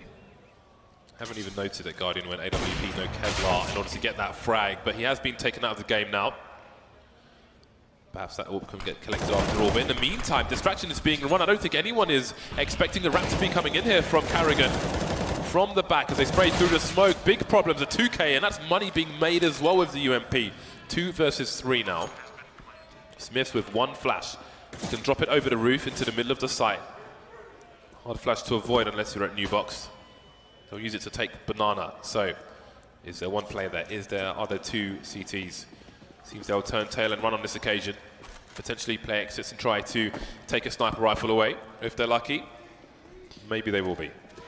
Yeah, that was an awesome play from both Guardian and Carrigan. You know, the fact that normally if when you see a B play like that, you're sort of expecting there only to be 1 lurker towards the A site. So your guard is dropped when Guardian dies. And so they had Arch open, and Carrigan can take full advantage. No one ever is going to expect him to be attacking from that position, and it wins them the round. So beautiful little play there, and AWP is held onto. 2 AWPs held onto for G2. That's critical. Yeah, you note Existence after picking Nico at the end. Doesn't run to pick up the AWP, doesn't know what's around the corner, and the bomb will send it to him anyway. So 2 AWPs indeed very, very important, but that puts them in an awkward position where they might otherwise save. Do they force around these sniper rifles and risk ruining their economy if they lose the round, or do they just play them like an eco with 2 big guns? Lots to discuss here for FaZe Clan. Well, for G2 and for FaZe Clan. And FaZe Clan have to wonder if they will force around it as well. Do they buy another SMG and expect a lack of helmets, try and abuse that once more? This is a really interesting spot because FaZe know there are 2 AWPs. Like, how do you want to handle that situation? Do you go for a fast set piece? Do you try to deny the AWPs any sort of opportunities in that early to mid rounds by just going and using using that utility that you have to your advantage? Or do you try to draw out the round? There's a lot of questions as to the approach, but I'm looking forward to seeing it in action here from FaZe. They have forced around these snipers, G2. So Smiths will have a Mag 7 in play, playing on a balcony position. Shocks and Kenny on the sniper rifles. This is a smoke you see from Rops for the most part. Got to be careful though. If it was first spraying through there, Smiths is probably dead. Very fond of killing people from this angle. Now, is he going to stand his ground? Yes, there's one. You can see Kremen running in for the refrag, but Smith will hear him from a mile away. Kremen has to be very, very careful. Guardian may be positioning for a double peak, but I think they realize what might have been happening. Quickly out of there, and he will hold the gap to Boiler. And that's such an important frag, isn't it? Just getting that 5v4 on the CT side. It creates a situation where you do not feel like there's a burden of finding out information. And that burden is something that can ruin you sometimes on the CT side, because you can be put in positions where if you are a man down, you have to get that info. You have to know what's coming ahead of time. Otherwise, you are in a horrible position. But instead, they get to just sit on a nice 2-3 setup, feels super comfortable. Smith's still wielding that Mag 7. Will be interesting to see if he can get more value from this shotgun. As Kenny S will hold the line over towards Arch. Smiths will be dispatched, but he's done a good job so far. Does Existence know that someone else is on that short position? Guardian still lurks. You can surely hear Kremen on the balcony, or maybe not. Oh, really awkward for Kremen. That leaves Guardian alone, but he's got the A site for now. Planting the bomb. His steps will be heard by Body, who's towards the short position. Moving in, the crouch pick from Body will be enough, and they can rescue the second sniper rifle if they want it. You can see Body having a look before defusing the bomb. It's a nice angle from Smith on the barrel. Had some shadow advantage, but sometimes the mag works for you, sometimes it does not. And honestly, that is not a horrendous situation for FaZe. I mean, their money's not great, but they're in a spot where they kill 3 players, they got a bomb down. Now they have an option to force buy to really put the pressure on the economy of G2 and reset them. And it does appear like we're going to see that force buy here. We got 2 AKs, Mac 10, Galil, and a UMP. A decent amount of grenades to back this up as well. So we'll have to see whether or not they can really make this work and try to cripple that economy of G2, or whether G2 will see this play coming. Kenny S will see nothing on mid. Do you think G2 have the read here? They will surely hear these feet from a new box position, but they really need to deliver these kills. Shox missing the first play, going back for him. Body's only good for the 1 frag. That's a great shot from Shox, but he's got so many more targets. Too close to the pillar on this occasion. 3 on 3, and Carrigan's going to pick up the AWP. Won't be time to exchange it to Guardian, but he is going in Carrigan's direction. Do they boost over the smoke? There is a gap, they've got to be careful. Guardian on the AWP, and it is swiftly taken away. Kenny S back to his shenanigans, but can Nico start some shenanigans of his own as he looks to hold the line there with the AK-47? You got Carrigan as well, working from the back of the site. Nice start from Carrigan. Nico follows up, down to Kenny S, and he delivers once again. One final hurdle to overcome. It's the IGL of FaZe as he pushes forwards. The flick shot will not land. It's Carrigan to take it home there for FaZe. Saves at AWP last second for Guardian as well. 5-2-3, and despite winning that previous round, it was still shaky ground for G2, and they will be put straight back into eco territory. FaZe with a 2-round lead for the time being. Seen a fair few timeouts used already, which is good to see. Ooh, is this like vintage G2? Remember the good old days of Existence in spawn, having a chat, using as much of the round as possible. They will be late to leave. 5 Deagles, the butcher buy, looking for the meat shots are G2. They've got 2 smoke grenades as well. Maybe we will see some shades of Astralis trying to delay some pushes here from FaZe.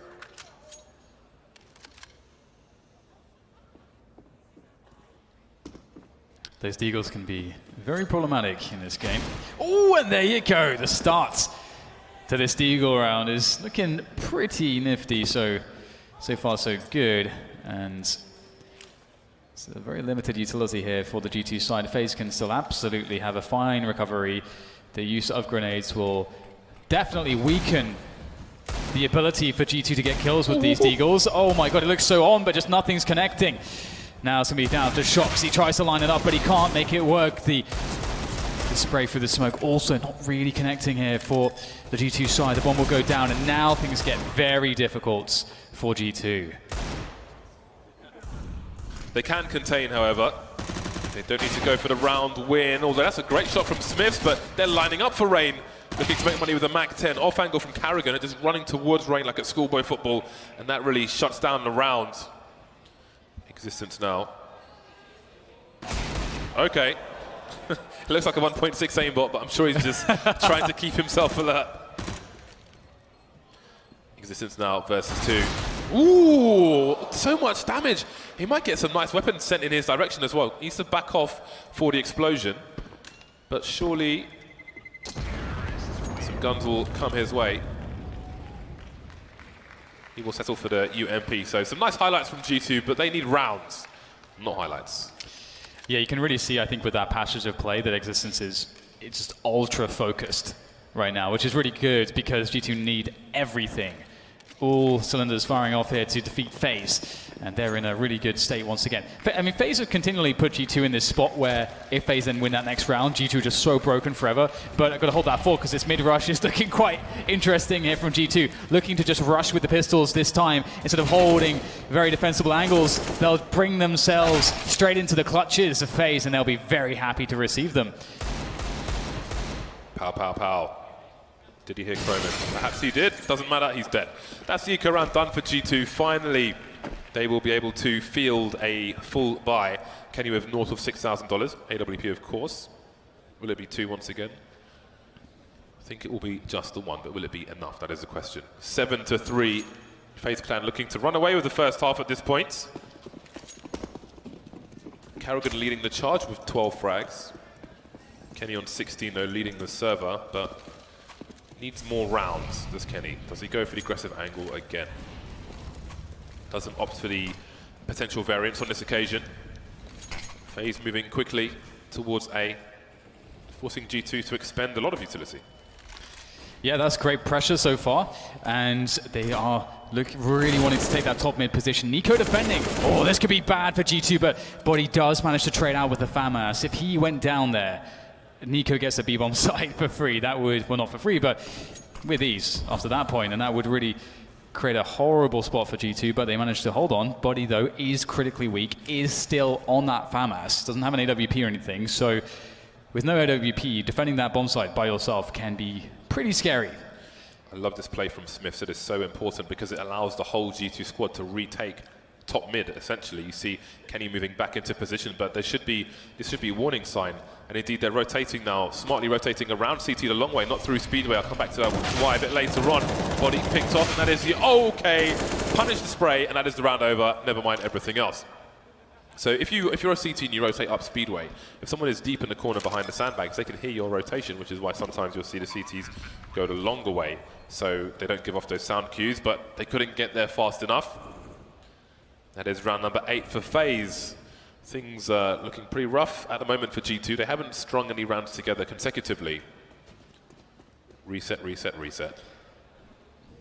I wonder if there is a custom map out there that helps you practice sort of punishing traces through smoke.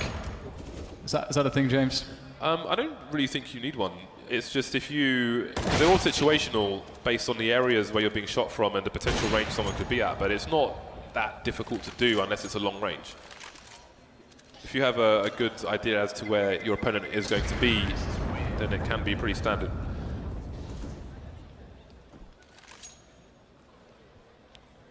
Three, 2, 8. This kind of sucks for G2. So they've got a hero AWP on Kenny S, and for the time being, a bunch of pistols. Kenny's bought a smoke, so I do wonder if they will perhaps try to boost him over the smoke if he smokes top mid early, or if we will see something along those lines. 3 smoke grenades purchased now from G2. As they develop further as a team with this roster, I do hope we will see the 5 smoke grenade buys on eco rounds, just to try to force put their opponent in a situation where they have to run for a smoke. Nico looking to find something. I wonder if he'll be attempting to bite off more than he can chew. It depends on the grenades here. Just trying to go for the contact, and he'll spray him down. There's only 1 remaining. There's Kerrigan on Nico. My mistake is Guardian gets the trade, and it's looking pretty good now for FaZe. They have dealt the damage they needed to breach the bomb site, and so should be smooth sailing from here. Should be good for 9-3 very shortly. They've picked up the AWP to dispose of it. Where the AWP rested, if the CTs were alive in this position, the bomb would have probably sent it in their direction, so Rain has picked it up and thrown it away, so that's not going to happen. No sniper likely to be collected for G2, so FaZe are paying attention to detail.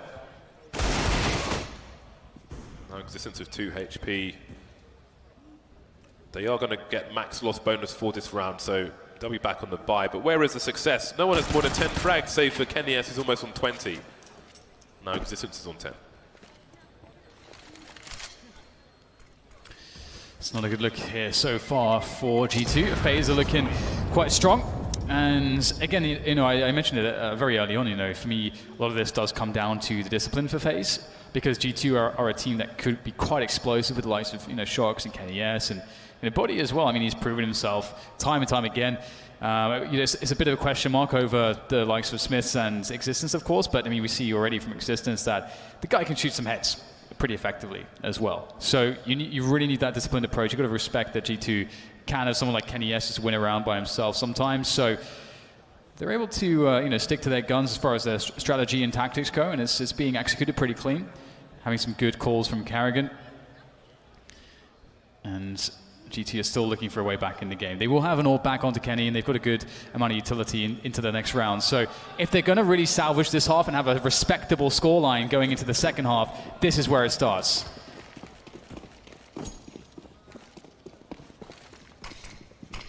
Oh. Is that what they were going for? Either way, I think it was mainly to get through the Molotov. Job done. Nico picked off, no one trading, as it's Guardian at the bottom of the ramp looking towards mid, looking for an overextension perhaps. Double peek from G2. As time ticks on, I do wonder if they'll start to look on the left and the right. Well, I guess Smith has got the right, but they will not outstay their welcome. Body was moving down Banana, but he's not going to overextend either. So we're seeing some repositioning from G2, 2 players towards the arch position now. Kenny not afraid to get aggressive there. Nice deep flashbang for him to clear the area.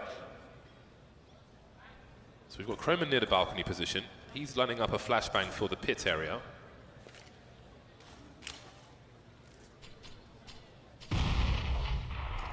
Is this smoke for the balcony, or? It is, so we see a different one used by the likes of Bolts. And Smith will move into the smoke, so if they try to burst out of the balcony, he will be blocking the players and ruin their plan. So Faze going for that 8 hit. There's 4 players there. It feels very telegraphed. G2 really in an ideal situation. And if Faze aren't going to attempt a split, this will be very easy to defend for G2. They're just walking into the crossfires and they're getting slaughtered at the moment. It's just Guardian left. And that was, I wouldn't even say anticlimactic. I think that if you, one, have telegraphed the play enormously, and then you're not even going to attempt to go for a split, then you're going to have problems. Because look at that crossfire. You've got 2 people on either side of the crossfires. It's very scary. 2 rounds remain. Can G2 get to 6? Can they keep it close? There's another buy for Faze. If Faze are to lose this round, especially without a plant, then it's very likely G2 will get to 6, but let's see how it goes. Kenny, we've seen him, that's not the first time we've seen him stand in the Molotov to try to catch somebody off guard. He put it towards A, and he's lucky to get through that second one with 22 HP. He understands, especially as G2 are, their current iteration, the current state. The first page of the first chapter, he might have to do more than his fair share. Will there be a pop flash for Smiths? Yes, there will be. There's Kenny. But, of course, FaZe are going to be blind, exposed, and they will fire. He'll go straight into a head first. Existence picking Guardian off in the meantime, keeping the numbers even. Yeah, you love to see the fact that FaZe had 2 players watching that for that angle, having someone really deep, so that if there is a pop flash, it won't affect the player further away as much. Shox is going to spot the FaZe players moving across the arch side though, but the bomb was only just collected towards second mid. It will make his way through the apartments as Existence has to hold the site by himself. He does have assistance from Kenny, but he's over at the porch or the quad position, so he's unable to help directly. Existence had to win the 1v1, and now Kenny S on 22 health. We saw his troubles earlier in the rounds, but able to nail Rain. Oh, that is fantastic from Kenny. We've seen so many highlights from this bomb site from him, and maybe this is going to be another one as they fake the plant and try to draw Kenny S out, but he is buying so much time for his team. He's aware there could be a flank. He finds Carrigan first, though, instantly looking, where is Nico? I'm sure he's lurking somewhere. Nico has to move forward now, trying to bait the shot, and he did bait it, but it cost him everything. FaZe get the plant, but they don't get the round. Round number 5 for G2. This is literally what I was talking about. It's Kenny S guy that will just win a round. And again, if you look at the way the round started, he was lucky. He escaped with his life by the skin of his teeth. He barely made it out of there. And then he comes back in right at the end to save the round with a 4K. So pretty good guy, pretty good player. Decent AWPer. So this is really important. You know, Faze, they've been stopped for the time, and this allows G2 to have a respectable scoreline. But the question really is, you know, who is going to get that last round? It is up for grabs at the moment. The buy for both sides is definitely favoring G2, as Faze took some economic hits there. Double Mac 10s for Faze in the last round of the first half. Double AK, double Mac 10. But they've got lots and lots of grenades, so we'll see if they can outmaneuver G2 at the very least. Faze's standards will be high, and they'll expect the round as well. See if Kenny S can continue to be a problem. 25 kills so far for Kenny S. Very fast up, Banana. Ooh, shocks. The second player checks as well, and that's going to cost him. There goes Body. A fast play with fast SMGs. G2 will try to return the favour. Look at that double pick. Absolutely perfect positioning, but Kenny's still alive. Only for a brief second. Nico is a problem as well, leaving Smiths alone. 1 versus 3 in this last round. He's got pretty much everything. Apart from the off angle that Rain's got. 10-5 in favour of Faze. A very quick final round in that first half. Yeah, that's the round which, you know, you sometimes see, isn't it? The instantly one round with just a very fast speed play, get a fast couple picks.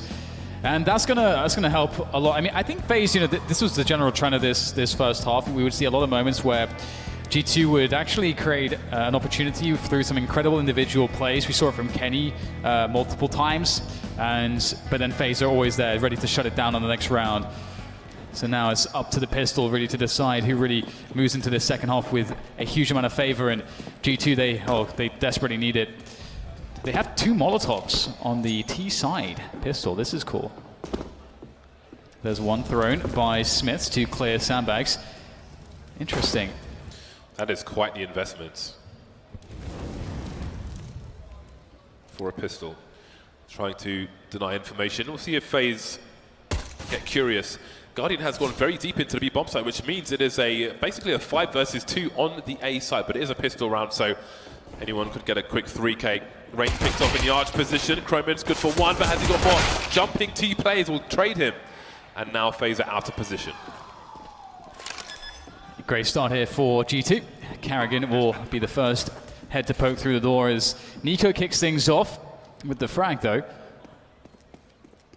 But now it's Carrigan and Guardian left alive. Let's see what they are capable of here. Is they're closing the distance, and now Carrigan's eyes have been closed, as has Guardian's, and now it's time for G2 to have a little bit of success. Although, that said, they did win the previous pistol and were reset immediately afterwards, so they have to avoid that situation. And this is a round, again, if you have a team that's fairly new, this can be pretty painful if you have a lot of smoke grenades on the CT side for Spy, but we won't see more than 2. Ever dangerous Faze. Smoke Banana early for the CTs. Nico looking for any potential boost. He can do some cheeky jump peeks. He lost no health there. That's pretty damn good. Guardian's holding a HE. I did wonder if he was going to deploy it, but I think it's going to be based on one of his teammates spotting. So it looks like Chroman spotting the angle, and maybe when the T's getting around this corner where Molotov is, Guardian will bounce the HE off the wall. Nico looking to bait as well. And if they do a full push like it looks like they might, that could be devastating. It's all about finding a good timing here. Nico trying to get a headshot. One headshot here would go a long way before the push has really made its way to the bomb site, but Body will get the first one, Chroman in for the second. But the trades are going to be good here for G2. They will claim the B bomb site. It shall be theirs, as will the round. And for Carrigan and Rain, they don't... Oh, actually, okay, Rain has Kevlar and a helmet, so he may think about trying to create a situation where he can save it, and in fact, he is the player who's just holding the pit position. So the furthest away from the action, and he should be able to hold on to this into the next round. Admiring the pretty flowers. I think there were multiple updates of pretty flowers. Nice. On Inferno. So if you're a fan, there you go. Round number 7 coming the way of G2, but how deep can their strat book be? Is it going to be a copy-paste from the previous team's existence was playing on? Will it be some kind of weird hybrid of Smith's coaching strats, existence, and Shox is leading? Will they be screw it? Can he tell us what to do? Who knows? USP round probably for FaZe Clan. Kenny on 28 frags now. Damn. Shox didn't have the busiest CT side with 4 kills, but now is the time to catch up on the T side. The freedoms to dictate the pace. 5 players for FaZe around top mid. So how can these players identify the T players where the CTs are? Body's only got a P250 for this round, which means he can be really aggressive and go fairly deep if needed and drop practically nothing. Nico with 2 headshots, why not? And now it's time for him to make some money. Body's picked something up as well, but he's switching weapon as Nico peeks, and at the very least, well, it's a 1 versus 2. He's pretty much got all of his health. He has no Kevlar, however, and Smiths is flanking. So he will put a stop to the nonsense, but Nico made some nice money in that round, and he cost G2 a fair amount of rifles, weapons.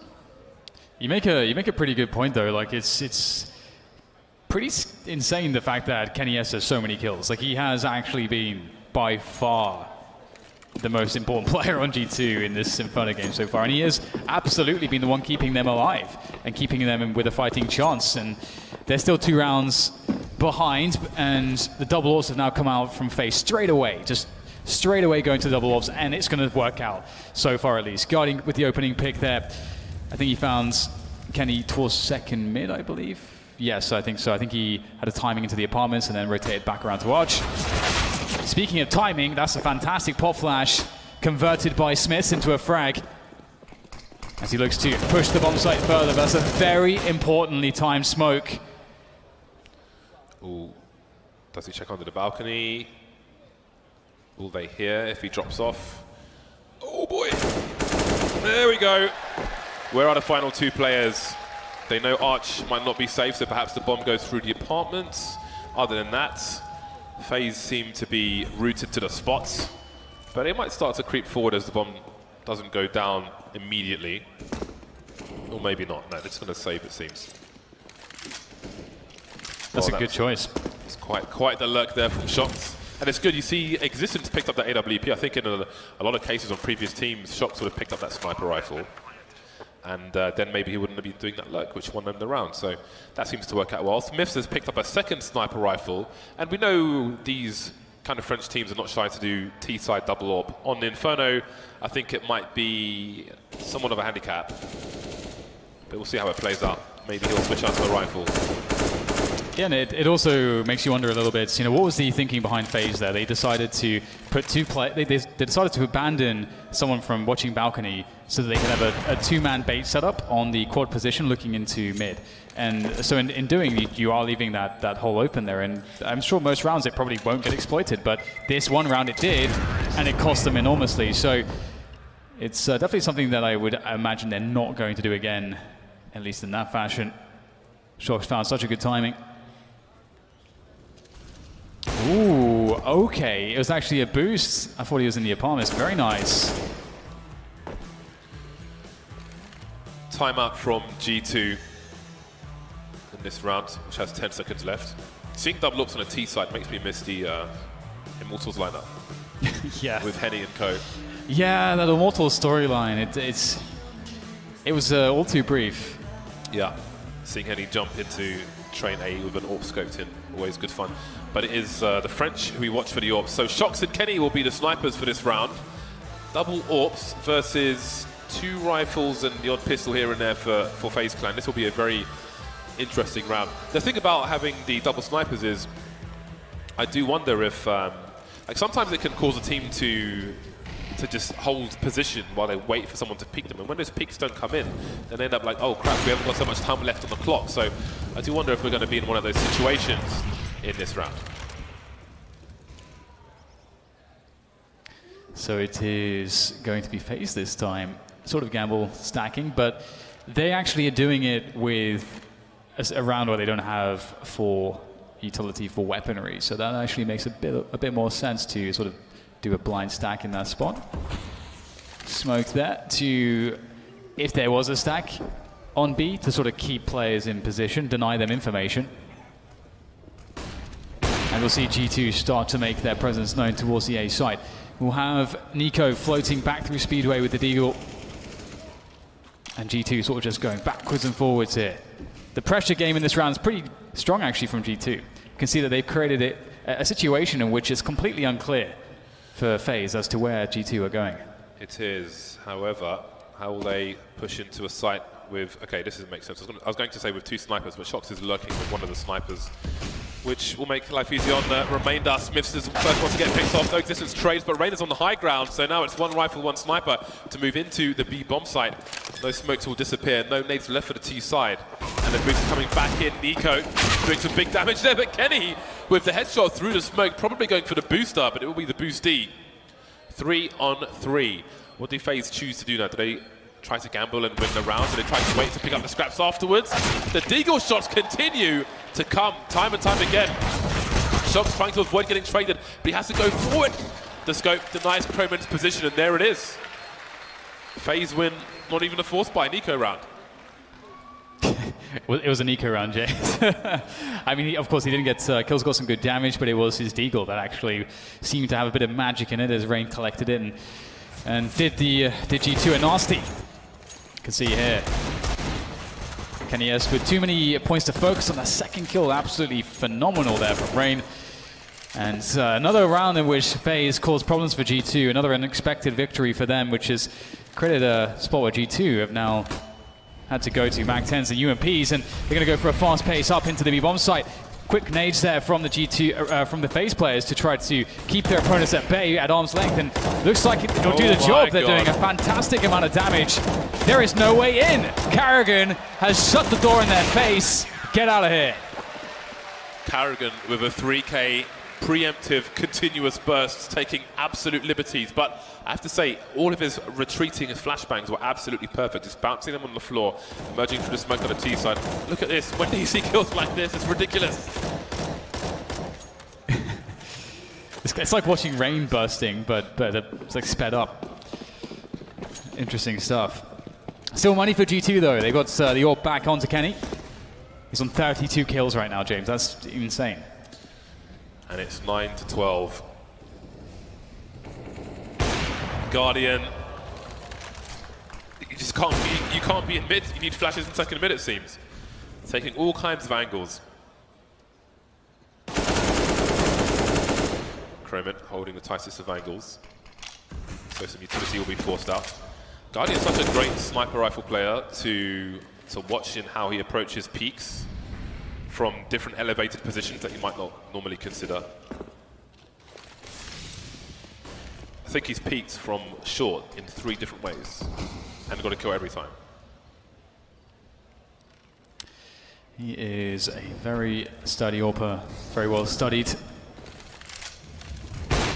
Can't catch Shox though, flashes in place. Guardian's been forced back, but the amount of utility expended to keep yourself alive against him and to push the defense back is pretty significant, and they have no utility to deal with Banana. And what are you going to do now? Shox caught rotating back to help the bomb be picked up with Kenny, who's now in a 1v1 against Carrigan, which he can't win. This is just absolute chaos here. It's fallen to pieces. 3 AWPs, well, 3 AWPs in total as 1 more is collected. But quickly dispatched of as well. Yeah. Yeah, that was rough. Perhaps expecting somebody to be top of Banana. This time they weren't. Carrigan with an aggressive position with a MAC-10.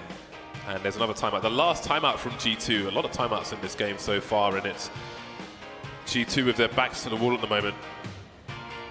2 of their players, or 1.5 of their players can buy. So this is the music's very fitting, James.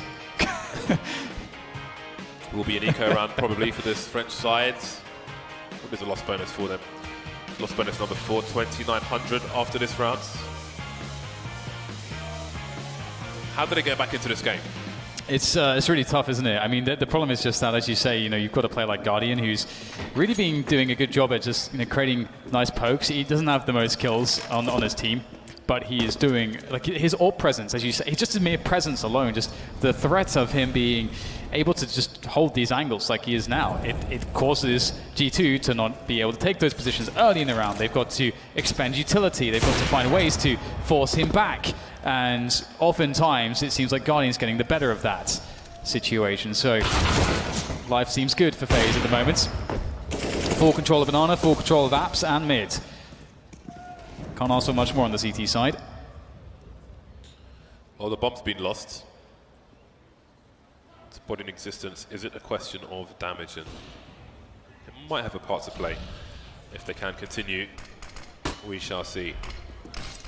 Body blind, just escaping. He's got an AK, so there's damage to be done by body for sure.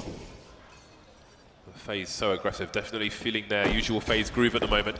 This jumping will be heard though, maybe a clue. Arrogance now seeping out from FaZe. And that's great because that's psychological warfare. Brazen plays will make you fear everything in the rounds to come. Close, but Guardian. Overkill, 448 damage. With an AWP headshot. Says no. So 14-9 is the score then, and things are starting to really look grim here for G2. They had a lot of chances back into the game, but it seems like FaZe have really found their groove on this CT side, a lot of comfort. They got lots of bank as well, so if they do start losing rounds, they will be able to replenish their buys happily. Guardian once again able to be the commander of everything in middle. If you want to move past middle, Guardian has to allow it. He must give the say-so. Croman wanting to be a bit aggressive here. They have a forward set up in the apartments in the early rounds. Forced back though. And Smith's traded out by Banana. G2 holding on to, FaZe holding on to things, but a 4v4 is definitely a good spot to find yourself in on the T side. With over a minute to play with, it's a good look here for G2, but they just have to make the right call now as to how to attack this. But how do you break either bomb site? Nico will play the delay game if you want to go B, and A has 3 players on it. There's no easy answer here. Sub 1 minute mark. They've got the smokes to force the CTs back from the arch position. See Guardian holding his angle. That smoke will be in the arch itself, but he will go ahead, not behind. And the flashbang is too deep. A headshot, of course. Above the waist just won't do. It must be the face. Lovely pop flash through the door for a smoke as well, and it is stereo frags. Might even be 5.1 for FaZe. That is game point on Inferno. G2 running out of answers here. It's almost actually a spot where, because normally in Counter-Strike, if you're 4v4, it benefits the T side in the majority of situations because the CTs don't know which site you're going to be attacking, so unless they gamble and somehow are lucky and you go to that site, then they're going to be split up and you get the numbers advantage. But actually, I think FaZe are favored in that situation because Nico was sitting so happily with the smoke out and ready and an AWP on B. How do you deal with that? So far, G2 struggling to find the answers, and once again, we'll be testing the B-bomb sites. Nico does whiff the shot, so maybe an opportunity, but the smoke will quickly shut it down.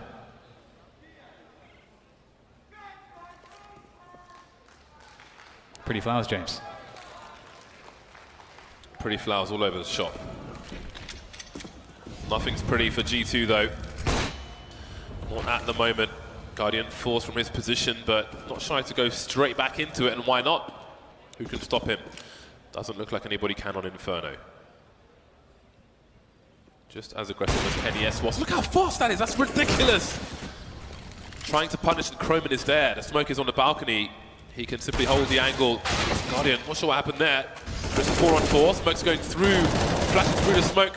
and Rain will emerge. There's the support for the instant trade. Great teamwork from Faze, but it's a 1 versus 2, and Shox is the last man standing. We haven't seen Shox in too many of these clutch spots in quite some time. It was always a treat in the past.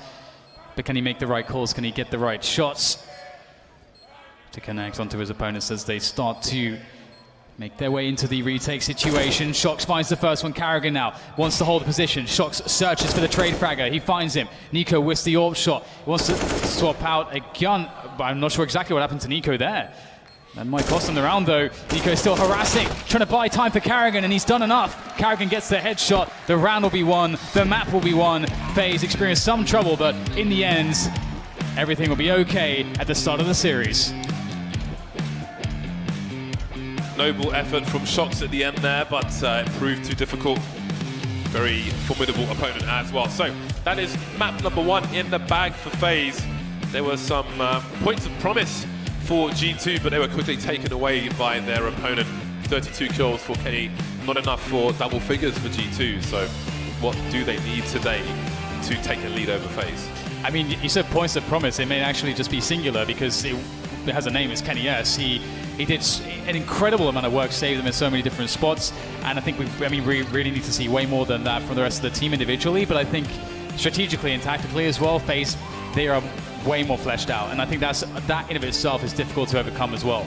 Of course, it's a team versus 5 players, so G2 will do the best they can, but who knows what kind of peak they can have in this week, basically, where they just came together again. You can take some parts here, some parts there, but Faze are looking coordinated. Again, they've got their own issues as well, but they're not as bad as a whole team being thrown together. So I feel like if we make it to Dust 2, that's going to be a really, really fun Dust 2, but they've got to somehow make it there, and I think that's looking a little bit tough right now. Yeah, I think it is looking tough indeed. We're going to be going to a break, and when we're back, it will be map 2 of this best of 3 series. See you back here soon.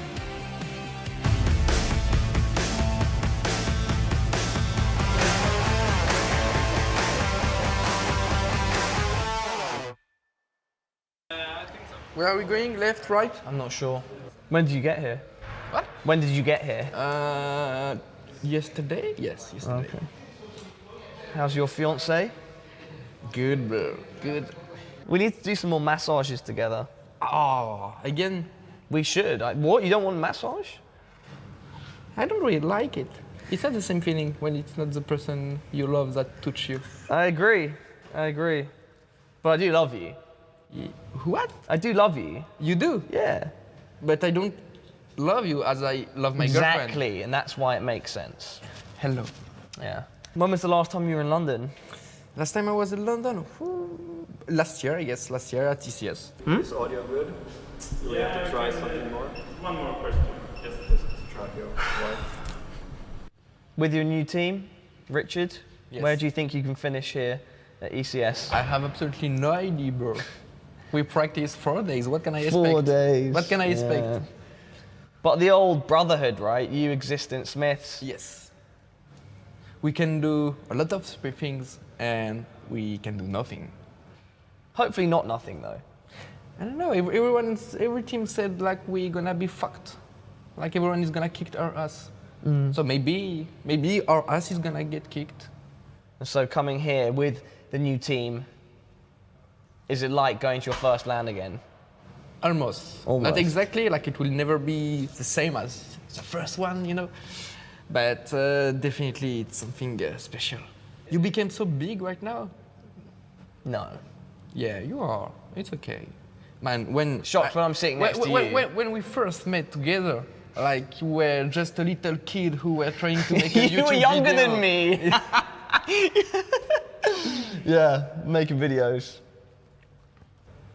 Yeah, and then I saw you at competition. And then you started to go on stage, and then you don't even who is Shox? Richard. Fake news. Oh, okay, yeah, cool. All right. Ladies and gentlemen, I'm proud to present to all of you Richard Shox Papillon of G2 Gaming. Hello. Hello, Hello. What? It was a trap. It was a trap. But honestly, like, I knew it was a trap. You are not the best actors, but that's fine. That's fine. You think I'm involved in this? Let's talk about hubs. Oh, what's a hub, you ask? Think of it as a miniature Faceit with all of its tools at your disposal. Whether you want to play with your community, run a league for your school, engage with fans while streaming, or create local leagues with prizes, hubs let you do that and much more. Join or create hubs right now on Faceit.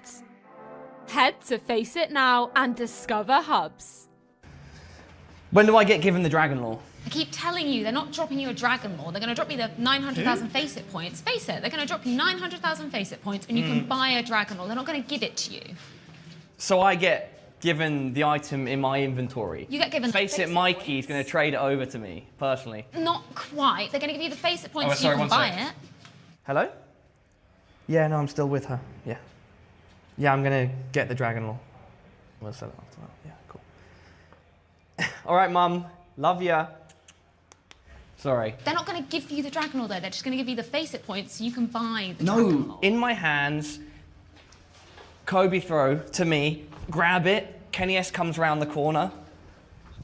There's no use He's explaining it dead. to anybody. He's out of there. I'm on A site. They're rushing me from short and long. I'm coming round the oil. You know I had to do. Yeah. Rocket League is coming back to NBC Sports, and you can get in the game. The Universal Open, presented by 7-Eleven and Frisk, is a chance for you and a teammate to compete against the best Rocket League players in the world. The goal? Play live in the studio for the $100,000 prize pool. Sign up now at universalopen.gg. Prove you're the best Rocket League duo in the world, right here on NBC Sports.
Welcome back to London. It's time for Mirage. We'll see if G2 can still have a fighting chance in this best-of-3 series versus Faze, who I think didn't have too much trouble in Inferno, save for one man called Kenny S.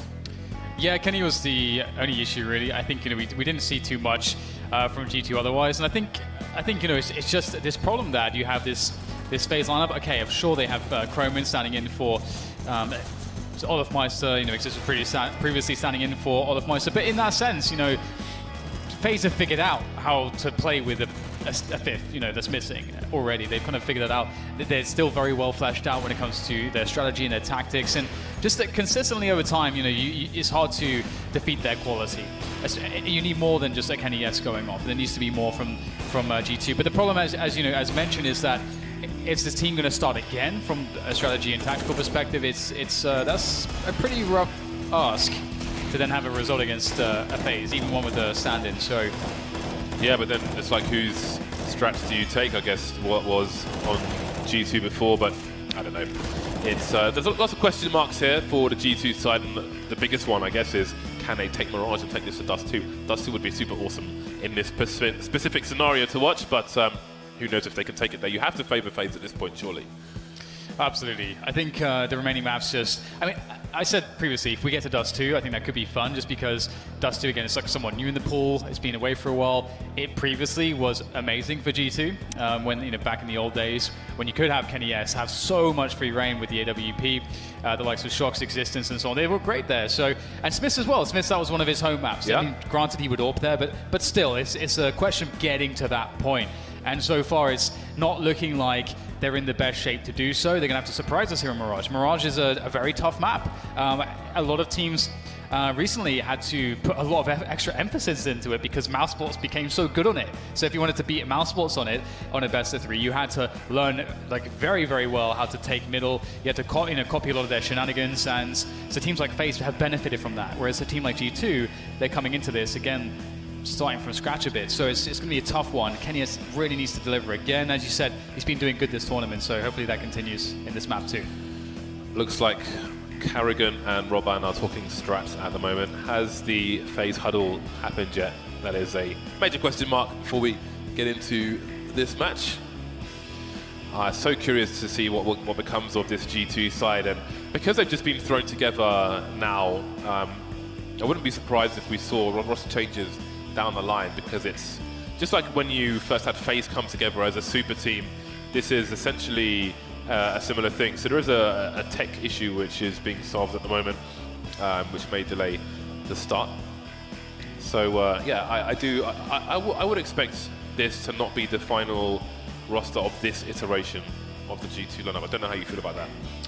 Yeah, I think it's really interesting. I think Jason sort of was talking about it on the desk and saying, it's been this sentiment for a long time in the French scene that there's a lot of drama between a lot of the different players, and they've already tried so many variants of these same players and lineups. And again, if you look at this lineup, you're going back to the beginning of CS:GO, to some of the Titan eras, and suddenly we're going to start seeing some of the other French players coming from MVS. They're going to start mixing them more, or we're going to start to see players like MBK sort of saying, well, kind of screw this. This isn't even going well right now. I mean, he actually said it, I think, that he's going to come back to a French project eventually. That's very much in the plans for him. I think he's concealing some things at the moment, but at the same time, right now, he's ready for an international lineup. I think that would be a great development for a lot of the French players that are struggling on some of the French teams to sort of make the French way of things work at the moment. And we've seen a lot of success with international teams. Look at Faze. Faze is a prime example of an international team done well. Yeah, there's a lot of teams who are still in their developing stages on both sides of the continent at the moment, and I look forward to how that continues. Both teams are ready, so we're about to get into the knife round. So we'll see who starts on the CT side. Love me some knife rounds. I'm heading towards 7,000 kills on one of my knives, which I only use on one side. Do you know why, Dan? I'm dedicated, that's why. Dedicated. I just have no comment for that. That's great. Congrats, I guess. Man, that's a lot of time you spend on Surf Deathmatch. Faze Clan with a knife. Faze Clan starts on the CT side. It's time to get into this match. Kenny going straight for a double flashbang and a smoke grenade. see what they can do with it, what the rest of the buy is. Existence with some utility as well. Oh, look, it's me and you. But mainly me. It's gone now. Oh, no. Here we go. G2, can they salvage this series? Can they bring themselves to that coveted Dust 2? First thing, Mirage, that T side, the pistol. And they're going to go for the A hit straight away. And Faze, well, they've dropped Nico straight away. That's a good start. Rain looking over the smoke, but the bomb's not being planted for him. Player in Palace as well. Pistol round can always be reclaimed for a disadvantaged spot. So let's see Croman in the connector position. 2 plays in CC. Jungle play will be important here, and that's Kenny. Now life gets even harder. Life is real hard right now. I think GT won both pistols on the first map as well, I think. So, well, at least, you know, that's a good start. If you can win all the pistols, that's definitely a good building block. But so far, FaZe have been pretty good at smashing the building blocks by winning some of the force buys and generally doing a lot of damage in the rounds to follow. We'll see if that's the case here. I think this is really interesting because, you know, G2 start off on what I would say for them at the very least, and should be by far the harder side. Like that T side of Mirage, it's very technical when it comes to how you place all of the grenades to take map control in middle and so on and so forth. And if you can't take middle, a team like FaZe will probably be abusing that, and they'll take middle for themselves. They'll be able to get so much information from it. So there's a lot of challenges here that we're looking to see G2 tackle. Okay, Croman. Announcing his temporary place in FaZe. Nico over Deagle. Very long story with that Desert Eagle. G2 don't really, I mean, they have existence with a rifle, and everybody else is relatively short range. So this could be a very interesting round. I do wonder what weapon was dropped in mid as well on Kenny. Seems Croman is heading in that direction to collect it, if something is there. A Mac 10. So maybe some bonus money to be had. Guardian moving close, as is Nico. What is the play here for FaZe? Are these players going to bait their teammates out? Rain being the initial engager. Guardian unable to do anything. Croman by connected with the Mac 10. He gets picked off as well. Oh, oh, that is unbelievable from Rain. Surely not. He's left body on very, very low health as well. Carrigan, he's coming in and then nicely softened up. At least body is. Oh my God, just having to recover a bit from that ridiculous display. Oh, Carrigan looking away just the wrong moment and somehow can't find the single bullet required to take down body. But that was not a round that FaZe were supposed to win. You can see Nico has been unhappy. He was unable to get some of that Deagle action.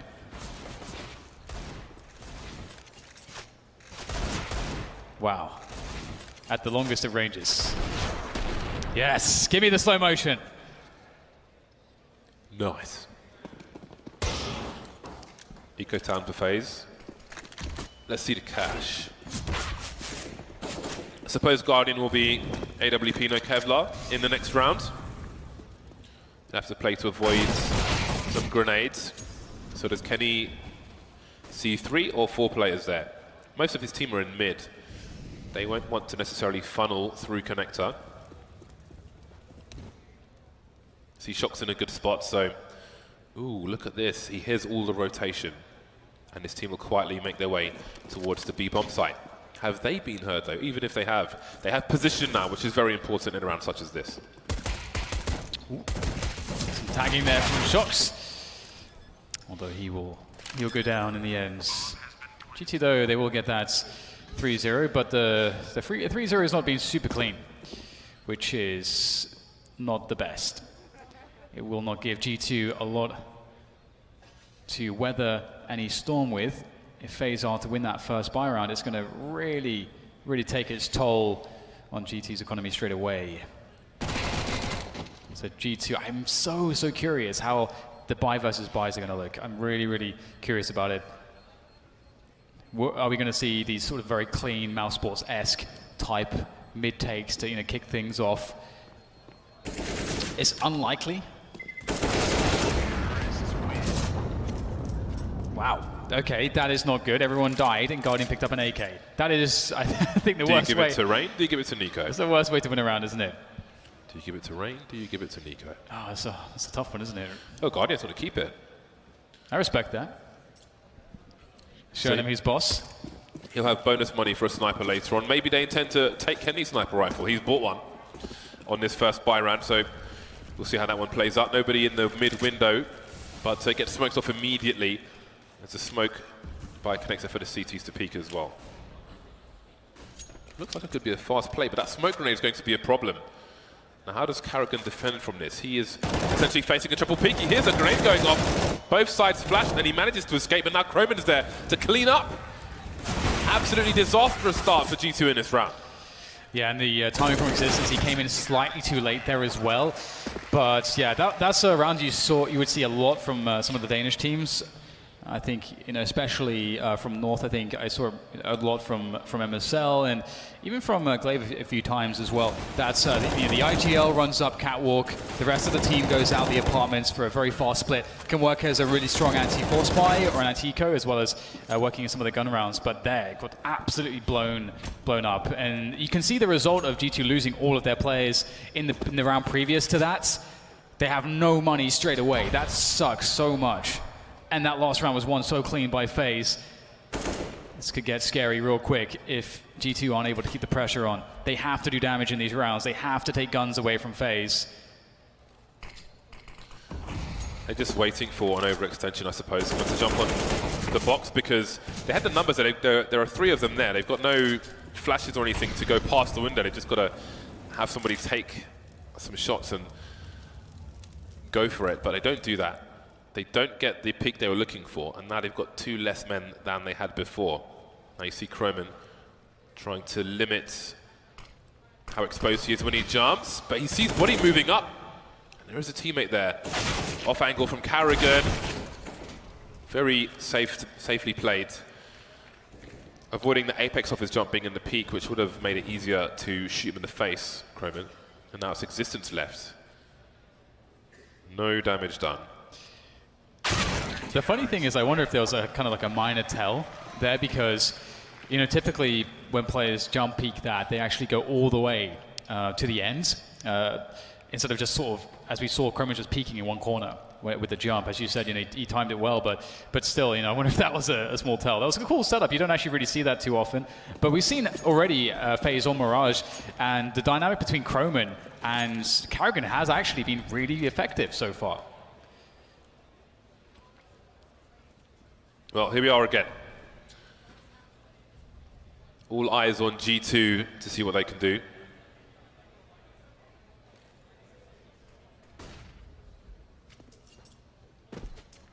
Trying to get info around the balcony position. Existence jumping in case there's a sniper rifle player holding the tight angle. Going down those stairs, you can be picked off. There is a pixel gap from the balcony position. So G2 being very careful, respectful, trying to identify what kind of setup there might be here from Faze. 3 players around Connector for Faze. When do you see a setup like this? Rain's position is completely unseeable from Palace. If you had a scope on the ramp, you wouldn't see him either. Normally you can, but if you're standing right in the corner, it does elevate your position a bit, because there is a gap under those bricks, a pallet.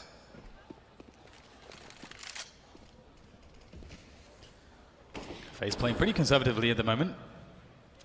Really not using too much in the way of utility. They're not going too aggressive, which is really cool. We'll get back to that point though in a moment, because the action's starting to kick off. The G2 side have decided to push into this A bomb site, and so far they're trading out pretty effectively. Down to Guardian, Croman and Carrigan as they come in for the retake. Carrigan able to stop Existence from taking control of the window room. That's really important. Do we see somebody rotate through T-spawn back into mid? I do wonder if Kenny is going to do that. Checking for the flank at the very least, but we've got body going all the way, sorry, shocks going all the way. Oh, they're both doing it. So even if they pick off one, wow, they're really entrusting body. Even if body goes down, surely Faze won't expect 2 players to be on this rotation. So there are 2 smokes though for Faze, so that could be a disaster. Body repositioning, a lot of time is being spent here. There is Kenny picking off Croman. Now Guardian's the last man standing. It works out for G2. Very unexpected play there. You can see Buddy taking a deep breath. That's a pretty crazy play, James. You're definitely praying that not only is Buddy a god in this position, that also the push from Faze is slow, because that was a fairly slow push from them. G2 though, very important round one, and it was a fairly simple one, just pushing for the A set piece. And now one of the responses that Faze can go to is aggression.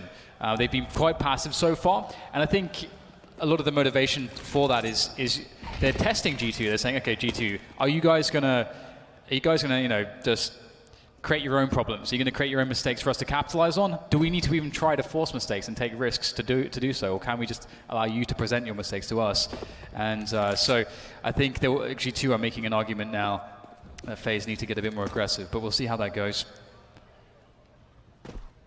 Kenny has 2750 in the bank. You might wonder why Existence just has the Deagle. Well, not everybody needs to peek at the same time. Talk about timing. Oh, he goes back for it. Very awkward for Buddy to try and trade. Smith picked off as well. And Existence can now pick up a weapon. So it seems he's prioritizing Kenny being able to buy a sniper rifle than having to need a rifle himself. And with the way Kenny's been playing, I think that's a good decision. But it hasn't been good enough to have too much success in this round so far. 3 versus 5 with 40 seconds on the clock. Buddy picked off. Existence still carrying the bomb, but there isn't a single kill in this round just yet. And now that's the bomb spotted on the radar. He's very exposed in the middle position and has to fall back. Shox, he's got to find something special here. And Carrigan is holding a pretty commonly held off angle. But it's very strong. It's a reason that it's commonly held. Can Shox do it alone? He's going to be peeking out into this, and he will get it. Carrigan can't land his shot, but Croman certainly can. And the health for Existence is very, very low. He does get the bomb down, which will be the guarantee of cash, an additional $800 for each player, but the round will be conceded by G2, and Faze will be surviving with 3 players. That was an important round for G2 to win. It would have broken the bank of Faze, but they don't do it. In fact, it is their bank that will be broken. This will likely be an eco round. They will take a timeout, perhaps to discuss the information they've gleaned in terms of positioning and habits of players and what they can try to do to break it in the rounds to come. So it's about 3,000-ish, probably average for G2. Might see the odd pistol from them. Yeah, it's a really tough spot to be in at the moment. G2, I would like to see more attempts at just converting mid-control into connected control into ladder room control. Really start testing a G2 Faze from that perspective. But at the same time, I think Faze are going to start putting more control into those areas, more focus there as well as the rounds progress. We haven't really seen Faze unleash themselves and play too loose just yet, giving a decent amount of respect to their opponents. Speaking of which, it's going to be a fast one into the A site, and it will be held effectively by Rain. And it looks like G2 can't get too much here. Pre-fire from Rain. 1 by 1. They are done. Barrel of the gun. 4 apiece. It's tied up. G2 on the buy again. What will be different this time? Do FaZe expect some kind of unusual play? Do they do something to try to stop that from happening? Something aggressive, perhaps, from FaZe? Guardian and Rain moving into the A site, both taking some aggressive positions. Guardian looking to walk into a peak of the ramp at a very close range, and as you can see, Kenny is there as well. Checking for a grenade execute, perhaps. And they continue to creep. So indeed, it will be FaZe taking very aggressive positions, expectant of something special from G2. And this makes a lot of sense. These set pieces, it's a very anticipated go-to for G2 again, a team that aren't going to have a lot in their playbook right now. Oh, the head not spotted. Shox is going to find Guardians, though. That leaves Rain to do all the damage. That's one. A continuation spray. Very good for the next one. Rain's found the bomb. He's done the damage. He's only got a player to worry about in the apartment's position, but his teammates are fast to respond with a nice rotation to give him the support that he needs. And G2, despite having 3 alive, now 2, are in a very, very tough predicament. Even though nobody was there, that pre-fire from Rain on this corner where Existence is was completely nasty. Doesn't need to give anything away. He's trying to delay them as much as possible. No flank from the CT side. No existent standing where Guardian was checking earlier on. Rain in the corner in case of a flashbang, just facing the wall. There are both the frags from G2, 2-on-2 now. Carrigan moving into the connector position, or maybe staying in mid, because there is time to rotate. I don't think he would get any sound cues if they run through B apps, so he's forced to make his way. Oh, I think both. This is very interesting now. They wait a few seconds and it's going to be 1 CT per site, but the T's have split as well, so seems Existence is moving for a split. Loses the duel, but he's got the info as to the position of the one player on the A site. Shock's going straight for the plant because he knows it's a 1 versus 1. That is quite smart. Can he pull the gun out in time though? No!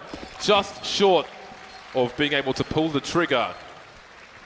But that was a novel approach. I think a lot of people would just go 2 to 1 site, expecting a 2 versus 1, but that's arguably a safer way to do it. Existence, the sacrificial lamb. I feel like every time we see Croman, he's just smiling. He's just having a good time so far. Ha, I'm playing for Faze. No, exactly, yes. But he's doing a great job in the positions that he's been given so far and working well with the team. And I mean, what a great opportunity to show the world that you've got the skills. I'm sure his stock will go up. Should Faze do well, and that's another frag from the man. Although it's just pistols to worry about. Very nice flick from Guardian. He's going to continue. We've seen so much like this from him before. Wow. And he'll continue to be clean, clinical, and convincing in his performance. Always like a brief eco round. Right then, attempt number X for G2. 10 rounds in. Well, this is the 11th round. A little wiggle on that shot. It's a lovely flick from him. He is a robot. Carrigan will have the second sniper rifle in this round, so a change in approach from Faze. Not going to allow G2 to get too familiar with what they're trying to achieve. They'll mix it up with a second sniper. Ooh. A flash into mid for Nico to have a look, but Kenny was maybe waiting for that. Now Shock's trying to use that distraction. Maybe Faze feeling vulnerable in mid. Ooh, but Rain spotted him from triple. Yeah, trying to force his way up. Create some pressure. But the 1v1 against Rain is never going to be an easy one. Oh, throws the nade out, peeks with it. Actually works out, perhaps, you know, sort of a fake flash, but then being an incendiary, Rain is able to clear space. And look how much Rain is able to move around this area. Rain is doing so much work by himself. But that action has allowed Body to start creeping into B apps. It caused the rotation, leaving Carrigan on his own towards B, but Croman's gone straight back. How many people are behind Body, though? That is a question. But G2 are still set up to make a play towards A. And I don't know if Rain hears some footsteps, but he's not seeing anything. And now it's a split of the A site, but can they do it fast enough before Carrigan gets into position? Sorry, Rain does. Croman picked off now 2 versus 3, but Guardian has angles from CT. But they don't know about Rain. They think he's still on the site. They have no idea he's made this play. Rain could just shut this round down by himself. Controlled bursts. That's exactly what you know Rain for. And Guardian with the finish. Rain set him up so nicely. And he dunks it. Beautifully done.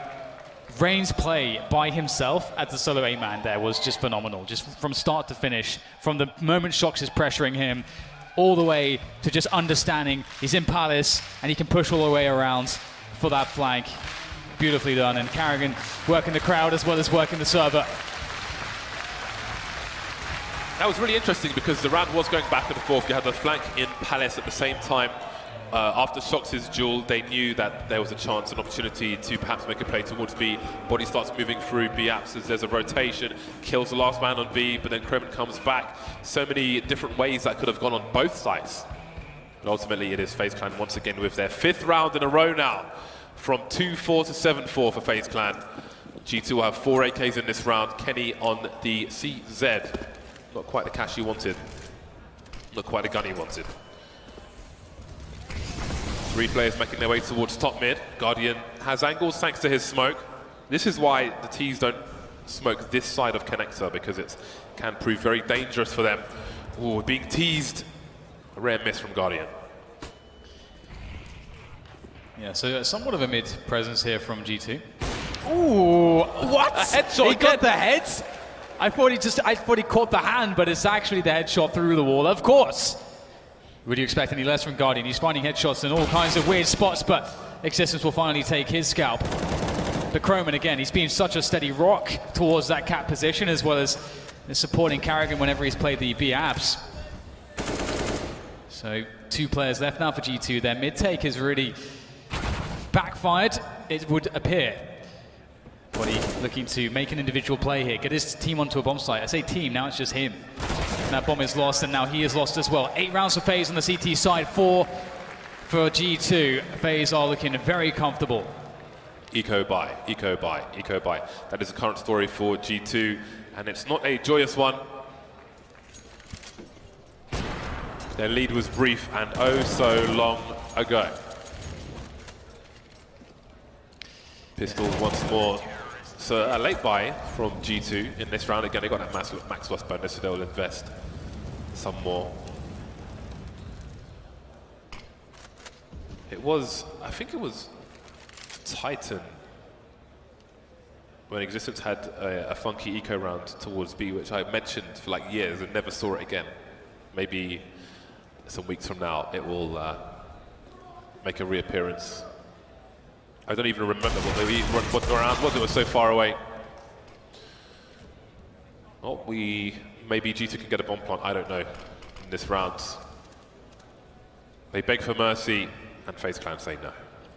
Pretty much. FaZe lineup assembled to dominate, and that is all that they know. Nico's searching, and he's going to find himself some frags. A frag, I should say. Does get traded out, but his teammates can finish off the rest. He spotted the remainder of G2 in the connector/mid position. Boost comes up into window, but body's picked off. Kenny has the sole survivor. With that bomb, though, he's got the package. He's going to try and plant it. There may be an opportunity, but you can see Carrigan's running all the way back to the bomb site, and he has spotted Kenny S. There's no way in. And Kenny S will have to try again next round. But next round is going to be a better opportunity as the money is there finally for them. But this could still be an 11-4 half if they're not careful. And it's really difficult, James. I mean, because imagine being in G2's position here. You kind of need people to just create amazing spots for you from an individual perspective, because they can't just run A set pieces over and over again. They can't just run B splits over and over again. Not many rounds left with which to make something happen. Will 4 rounds be enough? Time will tell, but probably not. Kenny looking for Guardian. Guardian has had the upper hand, even with Kenny racking up the kills on the previous map. Didn't take the map. Existence looking for a peek from Connector. Rain with a dodgy angle near Palace. They lie in wait for G2 to play their hand. But it seems FaZe might be in cahoots with the dealer. 2 spotted. Nico outstays his welcome though for once. Now we might see an A split in that. Bomb on the ramp. 1 in Palace. Rain gives a sound cue away. They know somebody's in shadow position now, but how do they deal with Guardian? It's a good question. I don't know if we'll find an answer. Oh, well, Shocks is going to be the answer. It seems a very fast response. Rain also is going to be taken down in the shadow position, as the bomb site will be G2's, and once more it's a success on the A takes. That's the major success for them so far. That nade will sail deep into the corner and not do too much damage to Smiths, actually. He'll be burning, but he'll get out of the flames, and it's Carrigan who's been put into the flames now as he's in a 1v2, and he'll be swiftly dealt with. So again, these A set pieces, you know, these quick contact plays, these push into that bomb site, that's really where the success has generally been found here by G2. Much needed round by the French. Carrigan's gone to Old Faithful. Sometimes we see him play CT A with an auto sniper, and that's what he will be doing on this occasion on his own. So where is the rest of the team going? Guardian and Nico through the crawl space. The bomb headed with a second player towards A immediately, which means it's going to be an A player ultimately. The classic position for an auto sniper. It always has mixed results there. I don't feel like it ever really justifies, even in one round. Yeah, on Mirage. If you face, if there's an AWPer that peeks you there, you're unless you get the headshot in the first bullet, you're going to die. So that's the main issue with that. It is psychological warfare, though. Even if they lose the round, the fact that they brought one against you is offensive. I suppose so, in some respects, and you don't see it too often.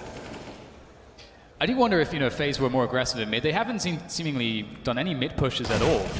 I feel like if you take mid away from G2, they just don't have options that look good at all. But looks like Nico will be able to do the damage with the Rain as they start to make their way forwards on mid. And the raw aim battles continue, and it's traded out to a 2v2 here. G2 are finding some success individually there, and it's going to be down to Guardian once more as he comes in from CT with that AWP. Oh, well, maybe Rain. Never mind. There you go. Never mind. He seems surprised. I think that was that a wall bang as well? I'm not sure exactly how that happened, but 10-5 is the final score of the first half. FaZe in the lead. Rain, 18 frags and 7 deaths as they switch sides. G2's turn to defend. Getting straight into it, both the teams. So let's see what is invested. Rain picking up a P250. Carrigan and Rain with some grenades for the T side. Everybody but Body on Kevlar for G2. Smoke and Diffuse kit for Body. So let's see what they opt to do. Will it be a B rush? Will they bounce the flash off the wall, out the window? Looks like he's lining it up. Learn that flashbang. Oh no, it's the smoke grenade first. So G2 don't really know how many players are here because the window has been obscured. 1, existent spotting 2, 3. He's got 1 kill. Body's been picked off though, and there goes existence. 4 versus 3.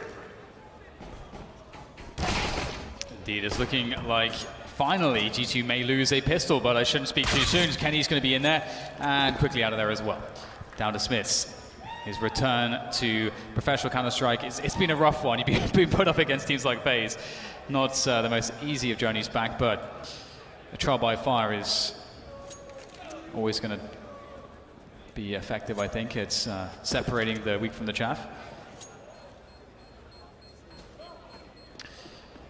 Saving the Kevlar is Smith's choices taken away, as there have been in many of these rounds, to be honest. So what will G2 choose to do? Measly 1,500 on the players, 1500s. Will be the force buy, it seems.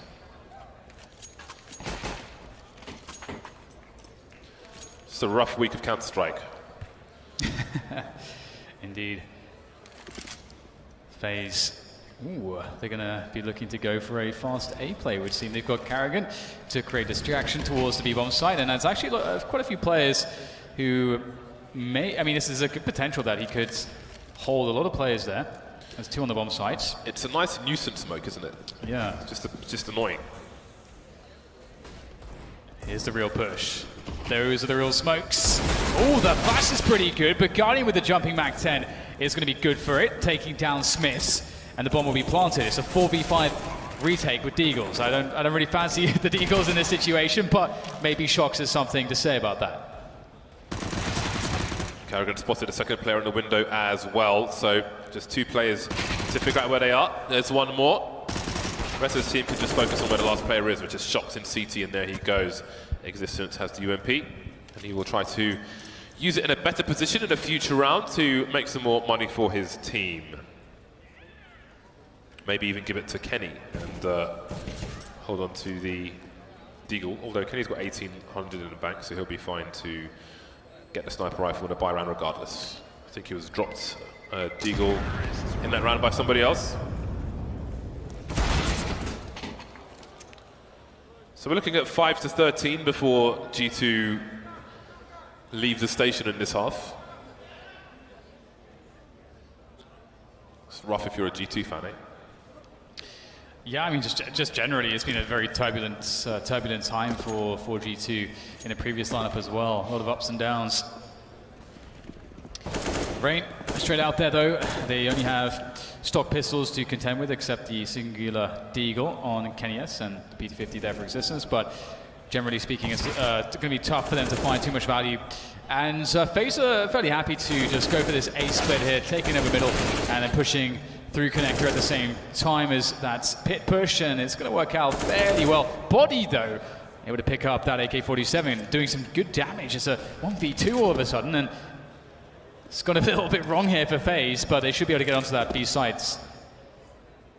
That said, Body could actually get there in time as well, but he doesn't know that they're going straight for that B site. Or maybe he does. Oh, looks like he could get caught here. Oh, will he find a good timing to evade Guardian? Oh no, it won't be the case, unfortunately for him. A good effort though from Body, but the round will go to FaZe, and that's 13 now for them. A mere 3 more, and they're on to the semi-finals. Right then, we need a big performance from Kenny. He's got the AWP, he's got the Kevlar. But what else does he have to offer? Smith's alone on the A site, Body and Shox on B. Existence in the window, and Kenny rotating to A quickly. Maybe Smith has heard something, he's in the... Well, you can see where he is. Really checked for, though. Nico moving wide. Smith not taking any aim just yet. He's completely blind. Some of the teeth, but he still managed to trade it. Existence with a spray transfer. Cleaning up. Guardian now versus Body and Shox. And we've got a crash from the Observer, but I have another screen, even though you guys don't. Guardian is in the 1 versus 2. He's moved down the ramp towards T-spawn with the bomb. There we are. Backups, James, backups. It's a good life lesson here. Always have a backup. Guardian, he's trying to juke, he's trying to drive. He's got a minute still after all of this. And there's a really big question mark here for G2. Now, the position of Shox, I think he would be able to hear running in T-spawn. I don't know if he got there in time to know for certain that Guardian has or has not run in T-spawn. Guardian, this is such a tough position. You've got to pick an option and just discard the rest. You've just got to gamble on it. That's the kind of spot Guardian's in right now, but also it seems as though G2 are giving him some respect. Oh, he's going to go deep. A lot of people would, who are watching might just plant the bomb here, but he expects one person to be A, one person to be B. So the CT has got to be somewhere. He just can't figure out exactly where he is. Needs to get the X-ray on, I think, because there is a player in CT spawn just around the corner. In the face. Why is it always the face, Guardian? Where is the last player? He hears a flashbang. Can he figure out where he isn't? Shox on the site now, dropping the smoke, trying to draw Guardian out, but is he brave enough to hold? It's a 10-second defuse. Guardian makes his way. Oh! Shoots him in the arse. The face in the arse. not the most... Not the best options there. That is an amazing clutch from Guardian. What a play. Just juking both players, circling all the way around, just playing it perfectly from start to finish. That is the class of that man, and that is why he is on FaZe.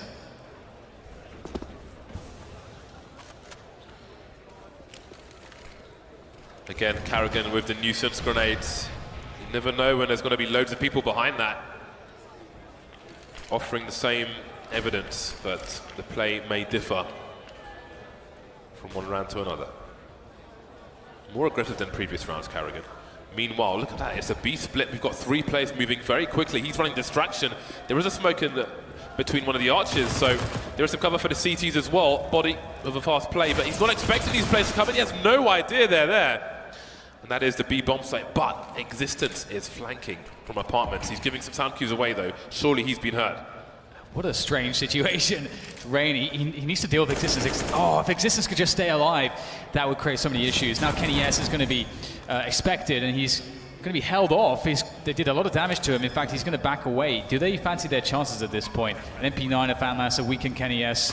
It's not a good look here. And, oh dear.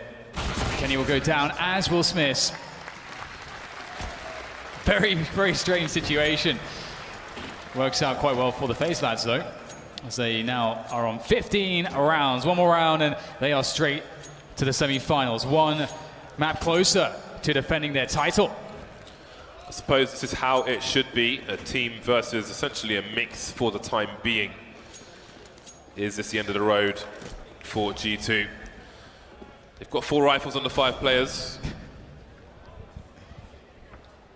Kenny will peak with a certain timing from the triple position, but what can he get out of this? There are 3 players waiting for him. Smith may be a distraction. They're trying to be the hero, trying to save his teammate, but he can only maybe can't kill. And now Shox will bait his teammate, his good friend Smiths. But maybe it's too late. 3 on 3. Shox around the stairs position, smoked off. Does he jump into sandwich? There is a player waiting there. And Existence is rotating behind these players. Now it's all eyes on Existence. That flank, it has to be successful. That's one frag. Guardian so weak. The orb comes out, and he's good again for it, as Nico and Guardian look to be in a good spot to defend the bomb, but a nice headshot from Body will take Nico out of the picture. But Guardian, doesn't matter how much health he has, if he has an AWP, he's a problem. Shox will deal with it eventually, but it goes down to the very last man. Neither team really seems to have money in this situation, but Faze are the one with the rounds. Life in the old dog yet. The first round in the second half for G2. He was searching for that sniper for quite a while. Well then, 9 rounds for G2. It is a very, very long road, and there is little oxygen at the top. The incline might be too much for these players on this occasion. Let's see, by coming in for Faze, they can for the most part afford the rifles. It may be a tough defense here for G2. No margin for error, James. You're playing against some of the best individuals that have ever graced Counter-Strike, and you've got 0 margin for error. It's not a great situation to find yourselves in, but at the very least, G2 are playing on the CT side now, which I think makes life easier because they don't have to have this playbook. They don't have to, open up certain areas of the map in the same way. They can, it's the aggressions are easier to play off of each other with, and holding the bomb sites, that's something that they're already familiar with. So maybe there is some comfort to be found, or we'll have to see. That's a great flash. No, surely not. That should never happen. Body can't follow up. That is just, how do you describe that? There is no description for that. None. 1 minute 20. And maybe that has been the story of G2's tournament so far. Running straight into Existence though are Rain and Croman, and maybe the comeback is on. Existence doing great work, but is it too little too late? Guardian has been heard, his scope has been heard, he repositions, Shox. They know that each other are there. He sees the flashbang. Guardian's alone. He's got the bomb. He's got a minute on the clock. He knows where both of these players are. So many flashes coming in. How does he avoid getting traded? Kenny not waiting around. Crisis averted for now. You could almost see it, couldn't you? Just the Guardian, the guy that should have died, the person walking around on the server that should be dead, clutching the 1v2, but it wasn't to be. Kenny S, perhaps one of the only AWPers, maybe the only AWPer that's faster than Guardian, or can be at a similar speed. And we'll see G2 hold on for a moment longer. The run through the fire here for Faze. They want to get this one over with very quickly. Run and gun. But for them, it's not been all that successful. No fun to be had. And there you go. There you go, James. Fast eco rounds. Marvelous. You're happy. Only 1 round required. Faze will see that one as inconsequential. Let's just get to the rifles. The AKs. Faze on AKs with 7 match points. That is quite a problem for G2. They are well equipped though, G2, but can they deal with these AKs?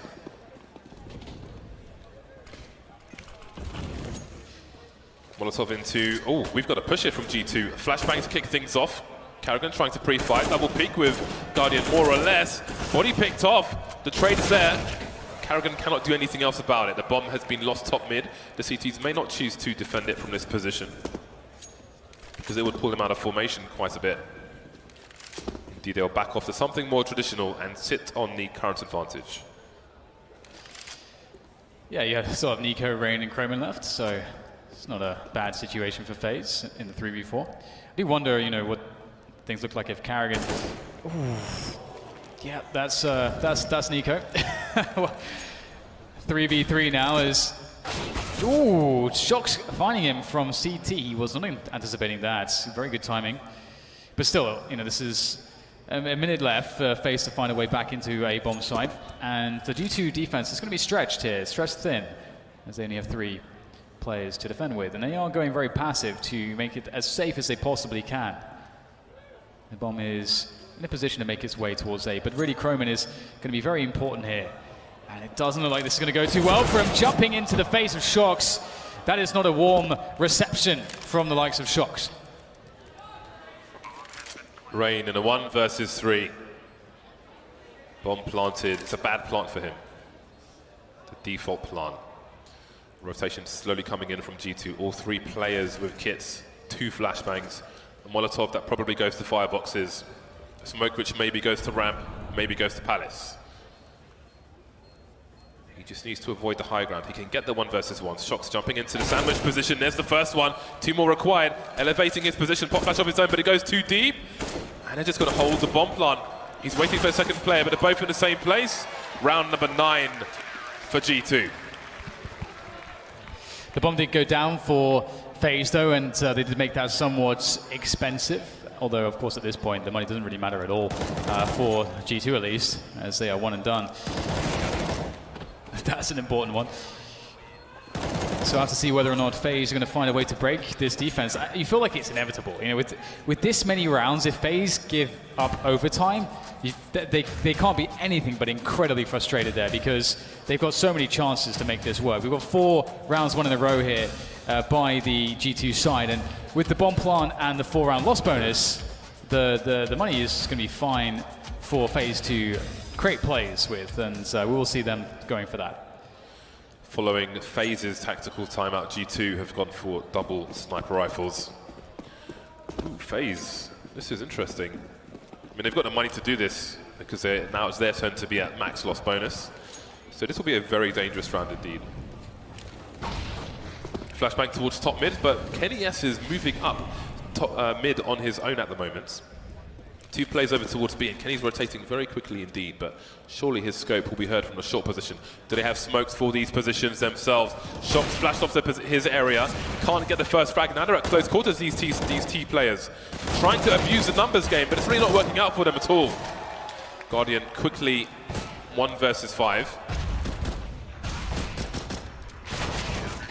Doesn't get anything out of it, and G2, 5 rounds is all of a sudden not that many. They've got momentum, they're building confidence, but Faze Clan are now on their full buy. Yeah, I was a little bit worried for them, as I saw, you know, Shox missed that first AWP shot. And he managed to then connect the second one, but if he doesn't connect the second one, he dies. And if he dies, there's so much space created, that round could very well have been lost. So we're looking at these rounds being decided on a knife's edge, honestly. A razor's edge. Kenny S will kick things off though, as Guardian will be lost in top middle. Nico, Tracers, the battle of the Tracers. It will be Nico that wins it, as middle is also won by Faze. They're in a 4v4 with good map control, now a 4v3. This is starting to get a little bit suffocating here for G2. How do they deal with this? Do they make a play or do they play passively? Ooh. That is stunning though. Almost on Croman, almost, but the adjustment came too late for Smiths. Nico waiting for a rotation bomb. Moving past Nico's angle as he holds, but it's Kenny here at the back. Being flashed again, but if he peeks, they try to plant default. Oh, Croman was in the red, but there we go, stereo frags, and it's 16-10. Faze finally finish off G2, who can now go and try to build a team amongst this new roster, but Faze continue on in the tournament, these ECS finals. Yeah, Faze, you know, looking to defend their title, and it's going to be interesting to see whether or not they're capable of that. You know, their previous rivals in the last finals in Season 4 at Cancun was, of course, Mouse Sports, and that was a thrilling series, and they Faze won it with pure class. And we're seeing a lot of that here today. I'm really enjoying Guardian's form. We've seen some really great rounds from him. There's definitely something special about each of those individuals on the Faze team, and it's just always a joy to watch them play. You can see Faze trying to run away from Parla, but you can't escape Parla. It's not really possible. So we might get some words from the team in just a few moments. But yeah, I mean, what can we really say from G2? They gave it their best shot, but they are such a new team that really need to decide who they want to be as a team with this new roster, among many other things. So we could only expect so much from them. It was fun to see them come, but now it's time for them to go. Now it's time for Parla on stage with Faze. Sorry. Thank you very much, James. I'm here with Finn Carrigan, the in-game leader for Faze. Congratulations, you've secured a spot in the semi-finals. Thank you. So, tell me firstly about the first map on Inferno. Were you surprised by G2 picking that map? And when you got onto that T side, it seemed like you guys had so much momentum. I don't know what to expect from the Vito's since they're a completely new team. So we expected a map they played previous this tournament. Ended up being an Inferno, which was quite surprising. It was hard to prepare for the match, so we just focused on ourselves and pick into our strengths. And in the end, it was a good Vito for us, I think. Then moving into the second map, Mirage, you had a fantastic start to the match again, 10 rounds, exactly the same as the first time, but this time on the CT side. Finn, what was it like from your perspective, coordinating the guys holding those sites? I think we have a pretty strong Mirage. Has always been, no matter who we're playing with, if it exists, if it's Olof or Chroman. So it's a map that fits us good, all the spots, and Chroman did a great job as well. So in the end, I felt like we had a map advantage there. So I was not surprised with the way they played, since they have only played Mirage once. We kind of looked into it and found some reads, and that we tried to abuse as CT. And let's talk about the young man you just mentioned, Chroman. How's it been playing with him here in London? You could feel he was quite nervous the first match we played. I think he's growing into the tournament, and he has nothing to prove. He's here standing, helping us, and he played really good here on CT side Mirage and hold down the sides and good retakes. Okay, big shout out to Chroman then, everybody. Final thing then, of course, having secured a place in the semi-final. Finn, do you know who you're playing? Astralis, like always, right? Indeed, it's going to be a Faze versus Astralis mega match, a team that you used to play for, and also that a team, when you guys Faze go against them, it seems to be relatively even.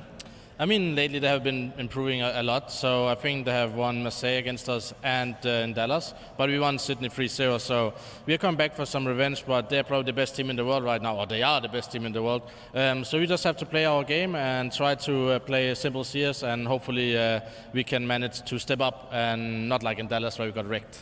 Yeah, you're absolutely right. It was IM Sydney where you won the 3 maps out of the 5, but then before that, it was Marseille. So much history, so many stories, Finn. I can't wait to see how things play out. Anything else you'd like to add to the fans watching?